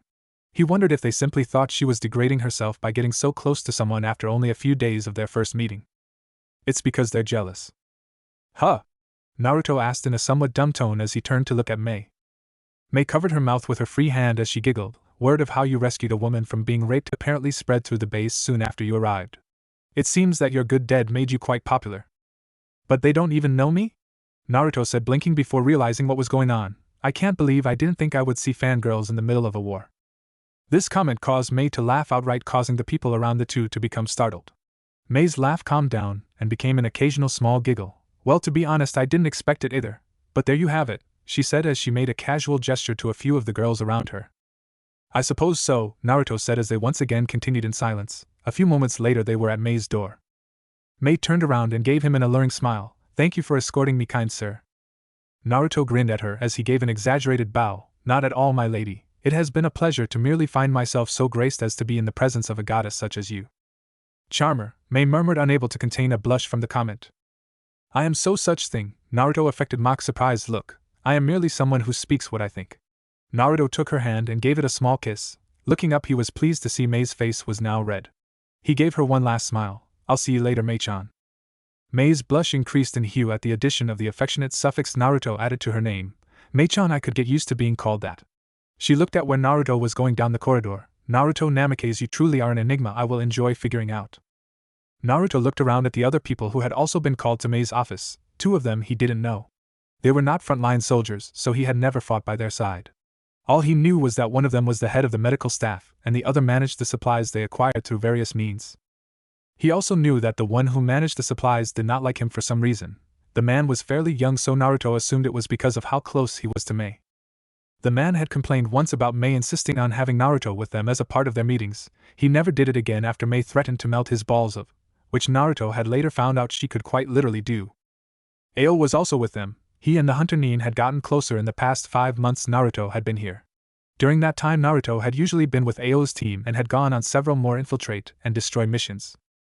There was also Chojuro, a shy young man with blue hair, black eyes and sharp shark-like teeth, a trait he shared with Zabuza and Kisame. He wore black-rimmed glasses that were connected to a set of headphones. He was wearing a blue striped shirt with camouflage pants, while his high-T8 was worn across his chest. He carried a large sword on his back called Hiramikarii, which was wrapped in bandages much like Kisame did with his sword. Naruto had met and teamed up with him during one of his missions. They got along well enough. Naruto had found out that despite being a member of the Kirin no Shinobigatana Nananin Chojuro was extremely shy and underconfident. Though he had noticed the man seemed to find the courage to glare at him whenever Mei was on Naruto's arm and flirting with him. Naruto looked back at Mei, who had an apprehensive look on her face. Naruto was not sure why this meeting had been called, since they met every week on Wednesdays to hear reports and plan. All Naruto knew was that it was apparently important, most likely new intel that could spell trouble for the rebels. As you all know, we have recently dealt several harsh blows to the Mizuki's forces. Mei started catching the attention of the people in the room. That was true enough. In the past 5 months they had managed to destroy 10 enemy strongholds, cutting off valuable trade routes and isolating enemy forces, allowing the Bloodline side to pick them off. After that first mission Naruto had been on, they had continued to use the infiltration tactic with great success. While Naruto would not claim credit for being the reason their missions were so successful, he was glad to know that he was helping bring this violent war to a close. However, it seems that with our success Yagura has decided that we have become a serious threat. I have received intel that he has amassed his forces and they will be heading towards our base at 1 month's time to destroy us. The two who had no part in the fighting paled at her words and began to mumble to themselves. A glare from Mei quickly shut them up. Because of this I am planning an evacuation of the base. We are lucky that we were able to get this information fast enough so that we can evacuate the base without costing lives. So we're going to have to run, asked Ao with a small grumble. Back in my day when we had to face such engagements Ao Mei interrupted with a sickly sweet voice as one of her perfectly shaped eyebrows twitched. Shut up or I'll kill you. Ao paled. I didn't mean to imply that. Naruto gave a silent laugh as he listened to the small banter. Naruto had realized a while ago that this was a common occurrence between the two. Mei tended to get a particularly bad attitude when Ao would start talking, mainly because he would somehow end up making a comment that could easily be taken as a talk about marriage. Mei had confided in Naruto privately that she was somewhat depressed that she was going to reach her 30s in a few years and had yet to find a husband. Naruto had merely laughed and told her that a woman as beautiful as her shouldn't worry about such things since she would no doubt have men flocking to her as soon as the war was over. This had led to a little wordplay between the two that had begun to happen more often these days, especially when it was just the two of them. Naruto had grown much closer to the Buster redhead. He would not deny that he was quite possibly starting to fall for her. She was smart, strong, intelligent, beautiful, and seemed to have the same love of flirty wordplay that he had. While Naruto would deny it vehemently to anyone who commented on it, traveling with Jiraiya had slightly tainted him. While Naruto would never peep on a woman like Ero-sensei did, he always took great joy in making a woman blush either with a subtle or not so subtle compliment on her looks or making a comment laced with innuendo. Seeing a beautiful woman who seemed to enjoy the same thing he did was not only welcome since it kept things fun, but also because their talks kept Naruto from having nightmares about the things he had done and seen in this war. Mei-chan, Naruto said, getting her attention as well as several glares from the others at calling Mei by such a, in their eyes, disrespectful suffix. Yes, Naruto-kun? Mei asked, not caring to look at the shocked and jealous looks the two received. Honestly, she had figured these people would have been used to it by now. I don't think there is any need to evacuate. In fact, this could be where we end the war. Naruto's statement caused several shocked looks all around. It was extremely bold to claim that they could end the war right now. Despite numerous recent victories and cutting down about 1/3 of Yagura's forces, they were still outnumbered 3-1. That's a bold claim to make, Naruto, Mei said, dropping the suffix as she adopted a completely serious tone. I assume you have a plan? Naruto simply reached into his cloak's inner pocket and set down a large tri-pronged kunai on the table. While the people around him were wondering what the odd kunai was, Mei's eyes widened. You mean? Yes, Naruto said in a firm voice. It's time the world was reintroduced to the Flash.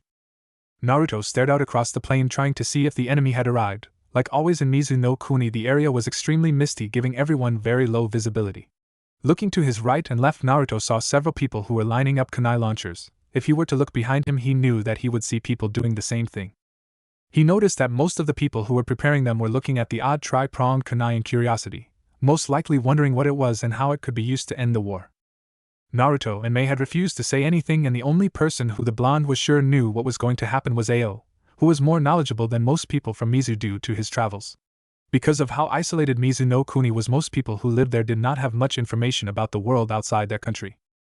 All these people knew was that their job was to launch the kunai. Are you sure you want to go through with this? Naruto smiled as he closed his eyes. He had known she was there for a while now, having gotten used to her presence. He let himself find comfort in her presence a little longer before answering, yes, this war has gone on long enough. Naruto turned around to face the Buster redhead and gave her a smile. It would be selfish of me to not use one of my abilities just so my secret can remain secret. Mei gave Naruto a smile. Despite the war he had been through, Naruto still maintained a strong sense of right and wrong. She did not know when it happened, but sometime along the line Naruto had made it his personal goal to end the bloodshed in Kiri. Perhaps it had always been there, and that was why she had not seen it. Maybe when he first came here and saw how bad life was here that he decided to help. She couldn't be sure, and if she were honest with herself she didn't care. Just knowing that this young man who had quite literally turned the tide in the war was with her was enough. Thank you, she said in a voice so low that even Naruto's enhanced hearing almost caused him to miss it. Naruto tilted her head up to his. In the last few months Naruto had hit a growth spurt, and was now at a height of 5 feet 9 inches, about a head taller than Mei. "You don't need to thank me. Even if Konoha told me to return right now, I would stay and help you finish this." Mei's small smile turned into a sultry grin as she closed the distance between them. Such heroic nature deserves a suitable reward, don't you think? She began to draw circles on his clothing, which was missing the typical hooded cloak he usually wore while on missions, allowing Mei to feel the rock-hard muscles the young man was packing. Naruto smirked, opting to be more bold than usual as he put an arm around her waist and pulled her into a one-armed embrace, making the two of them meld together. "If you insist," Naruto said, turning his voice into a husky growl, "I remember reading that Mizu had some nice hot springs. Perhaps the two of us can see if that's still true." "My, aren't you bold, Naruto-kun?" Mei said, holding a hand to her face to hide the blush that had spread to her cheeks. "I can't believe this. We're going into battle and you are making sexual banter with each other." Both Naruto and Mei turned to Ao with deadpan expression. "Why, back in my day when we were going to fight we would." "Ao," the two said in eerie unison. There was an odd shadow covering their faces, making it so that Ao could not see their eyes. "Shut up or we'll kill you." Ao instantly paled and, despite considering himself brave, took a step back. Having Terumi-sama threaten him was bad enough, but adding Naruto as well, the old hunter ninja felt a shiver of fear run down his spine. "Well, I just wanted to tell you that the ETA for the enemy is 30 minutes, and I'll just leave you two now." "Thank you, you may go back to your post," Mei said, adopting her leader voice. Ao quickly bowed and walked away, hoping he could make it as far away from those two as possible and hopefully not see them until the end of this battle. Mei turned back to Naruto. "Are you ready?" Naruto nodded yes. Mei nodded before looking at the ground for a second, nodding her head as if she were coming to an important decision. Mei looked back at Naruto. Leaning on her toes, she gave him a small kiss on the cheek, leaving a light blue imprint of her lipstick on him. Naruto's eyes widened for a second as he brought up a hand to his cheek. This time he was the one who found himself becoming red, which only made the blue lip imprint Mei left stand out more. "That was for luck," Mei told him with a heartfelt smile, "and to make sure you come back." Naruto's face slowly turned back to its natural tan color as he grinned. "Do I get another if I make it back alive?" Mei struck up a thinking pose. "If you make it back alive, I'll give you something even better, perhaps that trip to the hot spring you wanted." Deciding to leave their conversation on a light note, Mei gave him a wink and walked off. Naruto turned back to look at the preparations with a large grin on his face. Despite knowing he was going to be forced to kill today, that kiss had made his day. He channeled some chakra to his eyes to give himself some slightly enhanced vision in the hopes of clearing the thick mist. He sighed when he couldn't pierce through the mist, meaning it would be a waiting game until they came within range of his vision. He took slow breaths as he remained calm. In all honesty, had no clue if he could pull this off. This would be the first time he used the Haraishin in battle, but he had spent several days getting used to the feel of using the space-time jutsu. So with some luck or perhaps Kami on their side, he would hopefully be able to pull it off and defeat the enemies that were now coming for the Bloodline rebels. It was about 10 minutes later that he saw the first troops trying to race across the field as quickly as possible. For a shinobi, open war combat was the most dangerous kind. Unlike samurai who rely on their swords and charging the enemy's head first into battle, ninja used large-scale ninjutsu and other powerful techniques and weapons like explosive notes that were designed to take out a large amount of enemies at once. This meant that combat in any kind of open space was extremely dangerous. On the few occasions that moving in an open field couldn't be helped, it was always the best option to try to cross it as fast as possible. It would do little good here. "Enemy forces are approaching, ready the kunai!" Naruto yelled out his order. The people around Naruto instantly obeyed without question or hesitation. While he was not their leader, and technically not even a member of their forces, they felt inclined to listen to him. During the 6 months of constant war, Naruto had gained a charismatic presence that added to his ability to make people listen to and believe in him. Once the kunai were ready, Naruto gave the signal. Fire! To many of the shinobi, it had happened too fast for them to follow. 1 minute they were running across the flat clearing to move closer to the enemy base so they could start launching their attack before the Bloodline rebels had a chance to respond. The next minute they were forced to dodge and block a literal hail of kunai that began raining down on them. While this was not hard since the kunai were only in the hundreds and were spaced apart by about 15 meters, it had forced them to halt in their advance. When the kunai stopped coming, many of the ninja paused to pick one up to see what it was. None of them had ever seen a kunai of this kind before. That was when it happened. A bright yellow flash began appearing in several places, so quick that it seemed as if the flashes were happening at the same time. Each time the flash disappeared, anywhere from 10 to 20 ninja would drop, before it disappeared again and began attacking another area. The enemy had no idea what was happening, nor any time to comprehend their untimely defeat as their forces were picked apart piecemeal. Naruto flashed in front of a man who had grabbed one of the kunai. Launching a Rasengan into the man's stomach, Naruto grabbed the kunai and put it in his pouch before he flashed again. Flashing behind a woman, he gave her a chop to the back of the neck. before moving on to another man and smashing a fist in his face hard enough to send the man flying. Said man was unconscious before he hit the ground. Each time Naruto flashed, he made sure to grab the kunai while simultaneously knocking out or killing the enemy. No sense in letting others grab them since they would not be able to use it anyway. Naruto found the experience of flashing from place to place using the harem to be somewhat disorienting. No one but Minato and now Naruto truly knew how the jutsu worked or what it did, when in what Naruto was beginning to call the flash, it slowed down one's perception of time, allowing them to make decisions in mere milliseconds, making it an extremely powerful technique. Not only that, but he was able to keep track of everything that was happening within a 15-meter radius from the kunai due to the sensor arrays in the shiki, allowing him to flash anywhere within that range and take out his opponents. However, it also had its drawbacks. The jutsu took a toll on the body as it was not meant to do this, as well as the information from the kunai that could overload his mind if he was not careful. The strain, especially for first-time users, were incredible. Ero-sensei had told Naruto that the first time his father had used the harem, the man had passed out mere minutes afterwards. Up in the area where Mei and the other shinobi who were waiting could not help but watch in a mixture of fear and awe as one man destroyed an entire army. To them it seemed as if the entire field was covered in giant yellow flashes of light as Naruto teleported from point to point, taking people out left and right. In truth, the entire thing lasted only a few minutes at the most. Nearly the entire Mizukage force was either dead or merely unconscious. However, there was still one man who was not out of the fight yet. It was the man Naruto had been hoping to get first, if he were honest. He had of course tried, but the man had formed his Bijou shroud, making kunai, swords and even the standard Rasengan useless. As the rest of the enemies were felled, the flash disappeared, and in its place was a somewhat heavily breathing Naruto, who was currently standing across the chakra-covered Yagura. Who would have thought that I would have been able to witness that jutsu firsthand? Yagura mused absently as he looked at Naruto, who merely glared at the man. I presume you are the thorn in my side that appeared a few months back, yes? Again Naruto said nothing, causing Yagura to sigh. A pity that you won't talk. I don't talk to people who take joy in killing others, Naruto stated with a fierce glare. Take joy, Yagura said, actually sounding surprised. I take no joy in causing death, boy. But to preserve the pure blood of humans, I must extinguish those whose blood has become tainted. Naruto scowled as he got into his fight stance. Considering that bloodlines were said to come from the Bijou, I find it funny that you of all people are talking about purity. Enough talk, Yagura glared as the comment Naruto made apparently got to him. I am going to enjoy shutting that mouth of yours up permanently. You're welcome to try. The two disappeared in a blur, and a resounding crash rang throughout the clearing. Mei felt her eyes widen as she watched the new battle that was starting to take place. Just as it seemed like Naruto had literally won the war for them, a new threat popped up, and in the worst possible form. The intelligence had received had not mentioned anything about Yagura actually coming to the battlefield himself, though in hindsight she supposed it made sense if most of his forces were going into battle. Now Naruto was fighting a Kage-level ninja who was also a Jinchuriki, said to have full control over his Bijou. Things were not looking good right now. Ayo! Mei called out, getting the man to her side immediately. I want you to gather your forces and have them see who among the battlefield are alive. Knowing Naruto, most of them are probably just unconscious. Take them prisoner so we can sort out who the criminals are later. Ayo bowed, of course, to Rumi-sama. If I may ask, where will you be? I'm going to help Naruto, Mei replied as she began running towards the battle that was now taking place. Naruto grunted as he took a hit that felt like it shattered his entire rib cage. He had in all honesty never felt someone hit that hard. Of course, he had only ever fought one other Jinchuriki before, but all Gaara had been able to do was turn into a giant tanuki.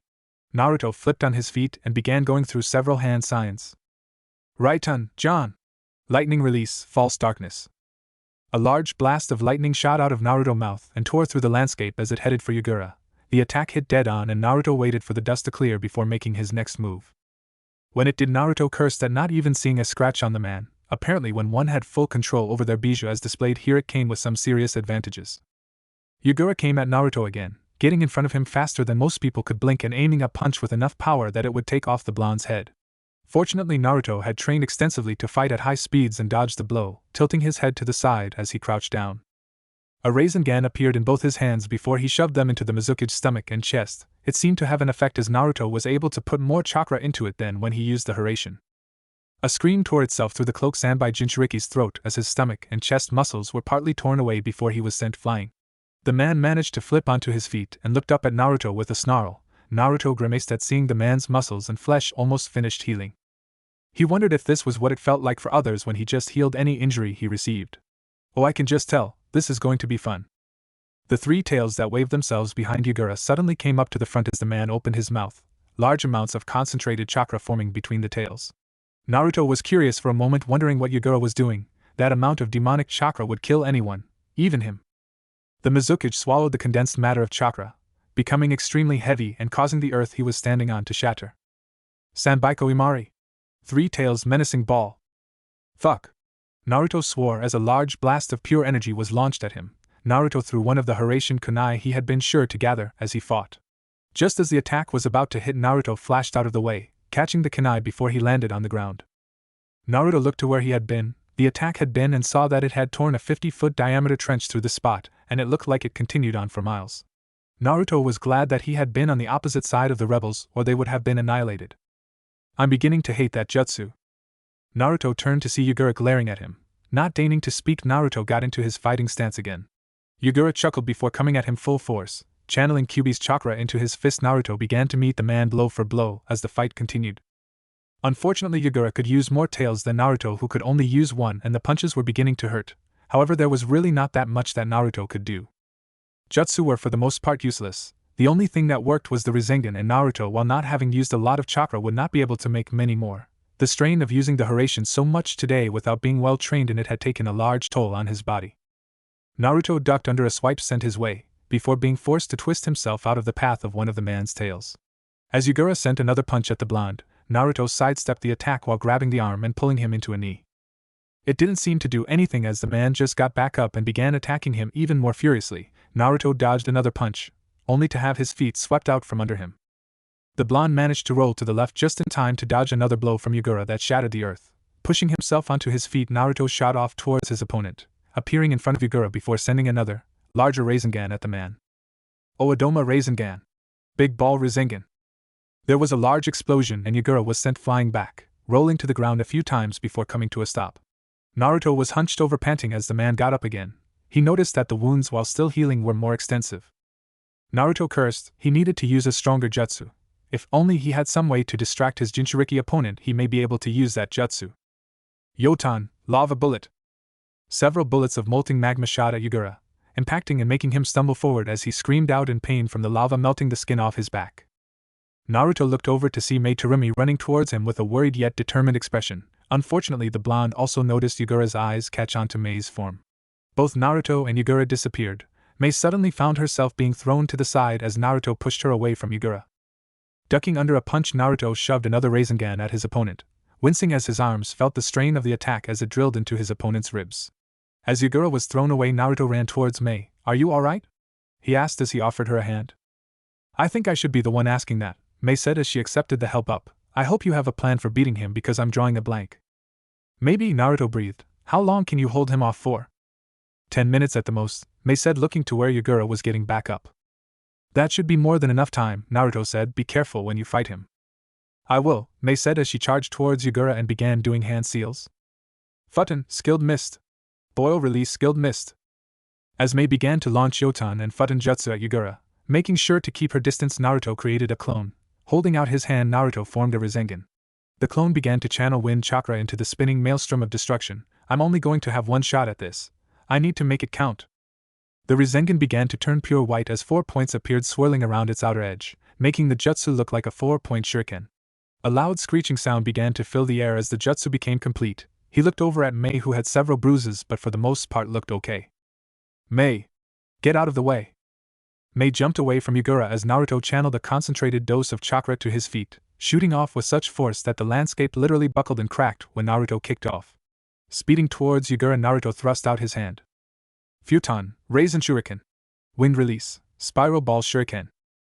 Yagura had no time to react as the jutsu hit him head-on, tearing through the bijou cloak like it was mere paper as he was lifted into the air. A large dome 80 feet in diameter appeared around him as millions upon millions of wind blades sliced into the Jinchuriki at the cellular level. Had the dome not blocked out sound, Naruto and Mei were sure they would have heard screaming, seeing as Yagura's mouth was open in a silent yell. Finally, the dome vanished and Yagura's body fell to the ground. A second later, there was a large burst of light as the chakra from the bijou escaped.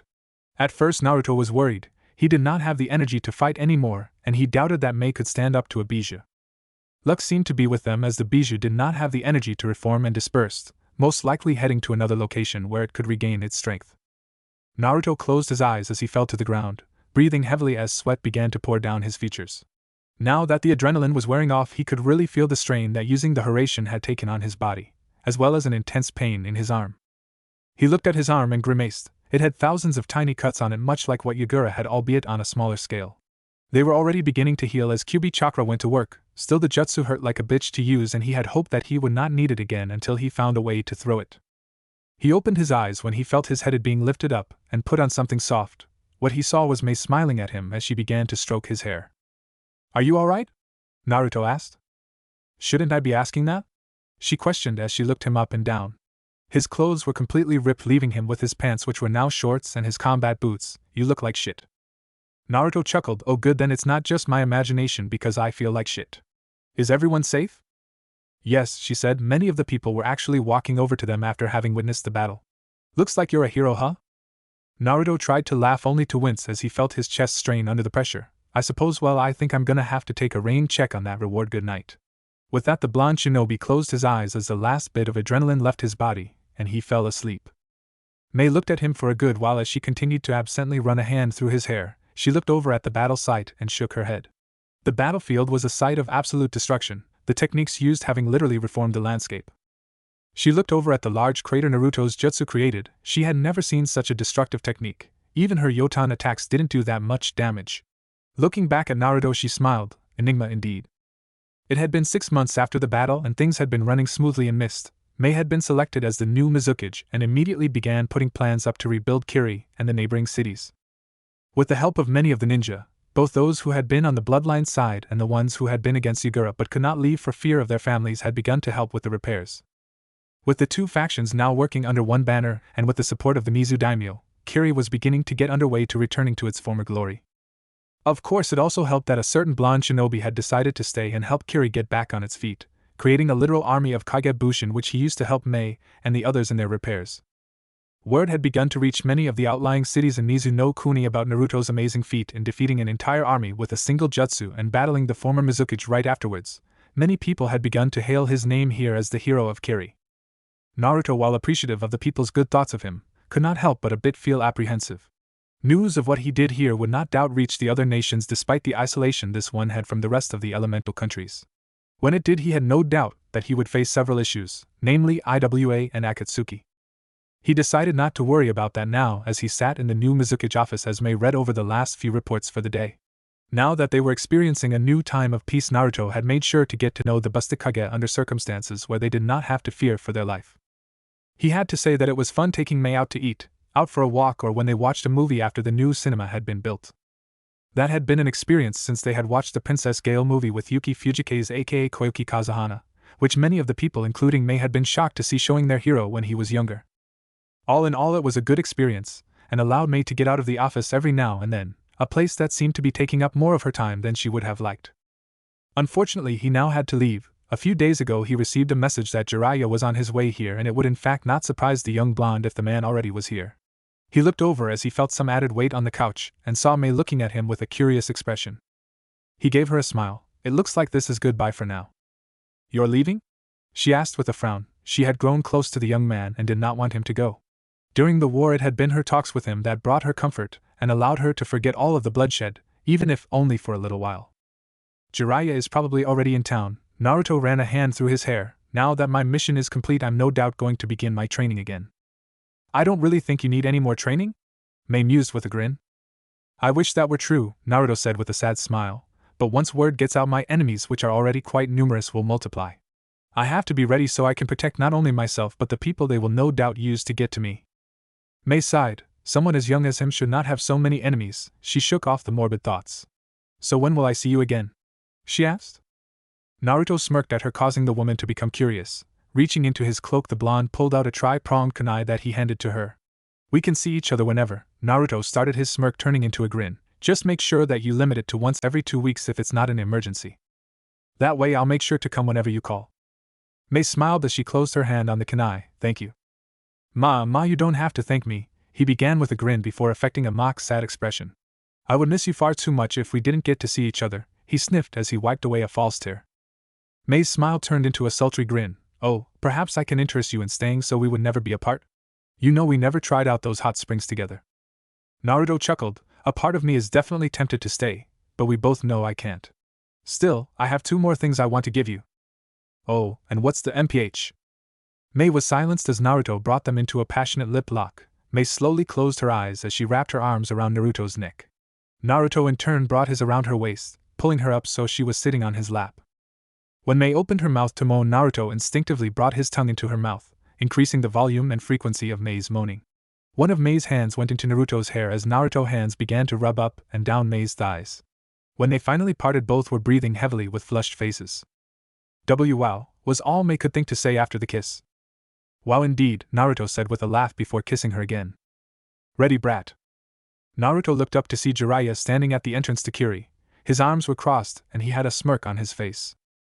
You bet, Ero-sensei, Naruto said as he walked past the man. Jiraiya soon caught up to Naruto and looked at him. You know you're the talk of the entire country. Yeah, I know, Naruto said, having a feeling he knew where this was going. Talks about you defeating an entire army with a single jutsu, Jiraiya continued. Yes, Ero-sensei. I used the Haraishin to defeat the Mizuki's forces. Naruto looked at his sensei irritably. You know this may come back to bite you in the ass, right? Naruto sighed. I know, but I couldn't just sit by and do nothing. Those people needed my help. Jiraiya was torn between being worried and being impressed. After all, his apprentice had just won a war and became a hero. You're just like your father, you know that, Gaki? He asked with a smile as he decided to go with pride. Always thinking about others before yourself, with that selfless attitude of yours. I'll take that as a compliment, Naruto said with a smirk.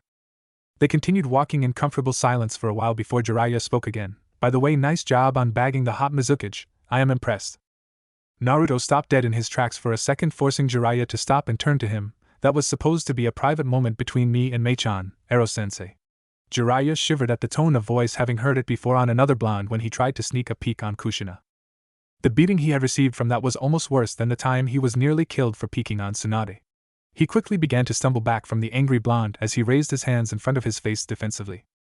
And now listen, Naruto, I. Oodoma Rasengan. Big Ball Rasengan. Boom! Meanwhile, in the Mizuki's office, Mei was sitting in her chair looking out at the village with a large smile on her face, thinking back to her small make-out session with Naruto. She hoped when he visited they could do it again. Maybe when he comes back we can go to those hot springs and have other kinds of fun, she thought with a blush. As she shifted in her seat, she noticed something fall out of her dress. Picking it up, she recognized it as a letter. Opening it up, she put the letter on her desk. She began to read. Dear Mei-chan. During our time together I feel we have grown closer than most people do, and would like to start a relationship with you. Before we can, however, there are several things you need to know. At the bottom of this letter is a containment seal containing information I feel will be important to our future. Inside this seal is the information I want to give you. Look it up under Article D, Clause 36. Love. Naruto. Mei smiled at warm feelings Naruto's letter evoked and could not help but feel curious about what he wanted her to know. Unsealing the content of the containment seal, she picked up a book and read the title, Konoha Clan Charter and Laws. Blinking in surprise at the title, she shrugged before looking for the section Naruto wanted her to read. Boom! Mei looked up startled when a loud explosion rocked the building. She saw a large ball of energy that she recognized from Naruto's fight with Yagura. Figuring that Naruto's sensei had just done something perverted, she shrugged as if nothing had happened. She turned back to the law book she was reading. There, it's done! In this chapter, Naruto sees the true horrors of war, meets the hot redhead Mei Terumi, and becomes a hero again. I tried to portray the horrors of war as best as I could while adding a few romantic moments between Naruto and Mei and a few moments of comedy for relief, so let me know how you think I did. Yes, Naruto has used the Haraishin. I figured it would be interesting to take things this way, and it may cause some problems for the blonde in the future. Also, I tried to let Naruto find some way of letting Mei know about the Ciari with that last bit, though I don't know if I did a good job, so let me know if you liked it or how I can improve it. Also, I was wondering if any of you know the Japanese name of the jutsus Mei used. All I got was the release name, so if anyone knows, please send me a message or something so I can change them. About the Shinsei Henge, some of you may be curious about how the doctors were able to take off Naruto's clothes when he was in Henge, so I figured I would let you know before you actually write a review and possibly ask questions about it, because Naruto's Henge is a physical transformation, meaning it creates a solid body out of chakra and changes Naruto's form to better fit the person or thing he turns into. The clothes that he has on are also real, since they are simply chakra constructs similar to that of a bijou, except without a mind. The results for the poll are in, and Naruto Shippuden, Namake's Return Redux as one with Negima, Kagem Mage coming in second place. That means that this will be the story I will be working on the most, though I will also try to get the Negima story updated as much as possible as well. The other two will come out slower, but for those who voted for the other stories, fear not, for they will come out, just not as fast. What If Naruto Has Harem with Hinata and Konan?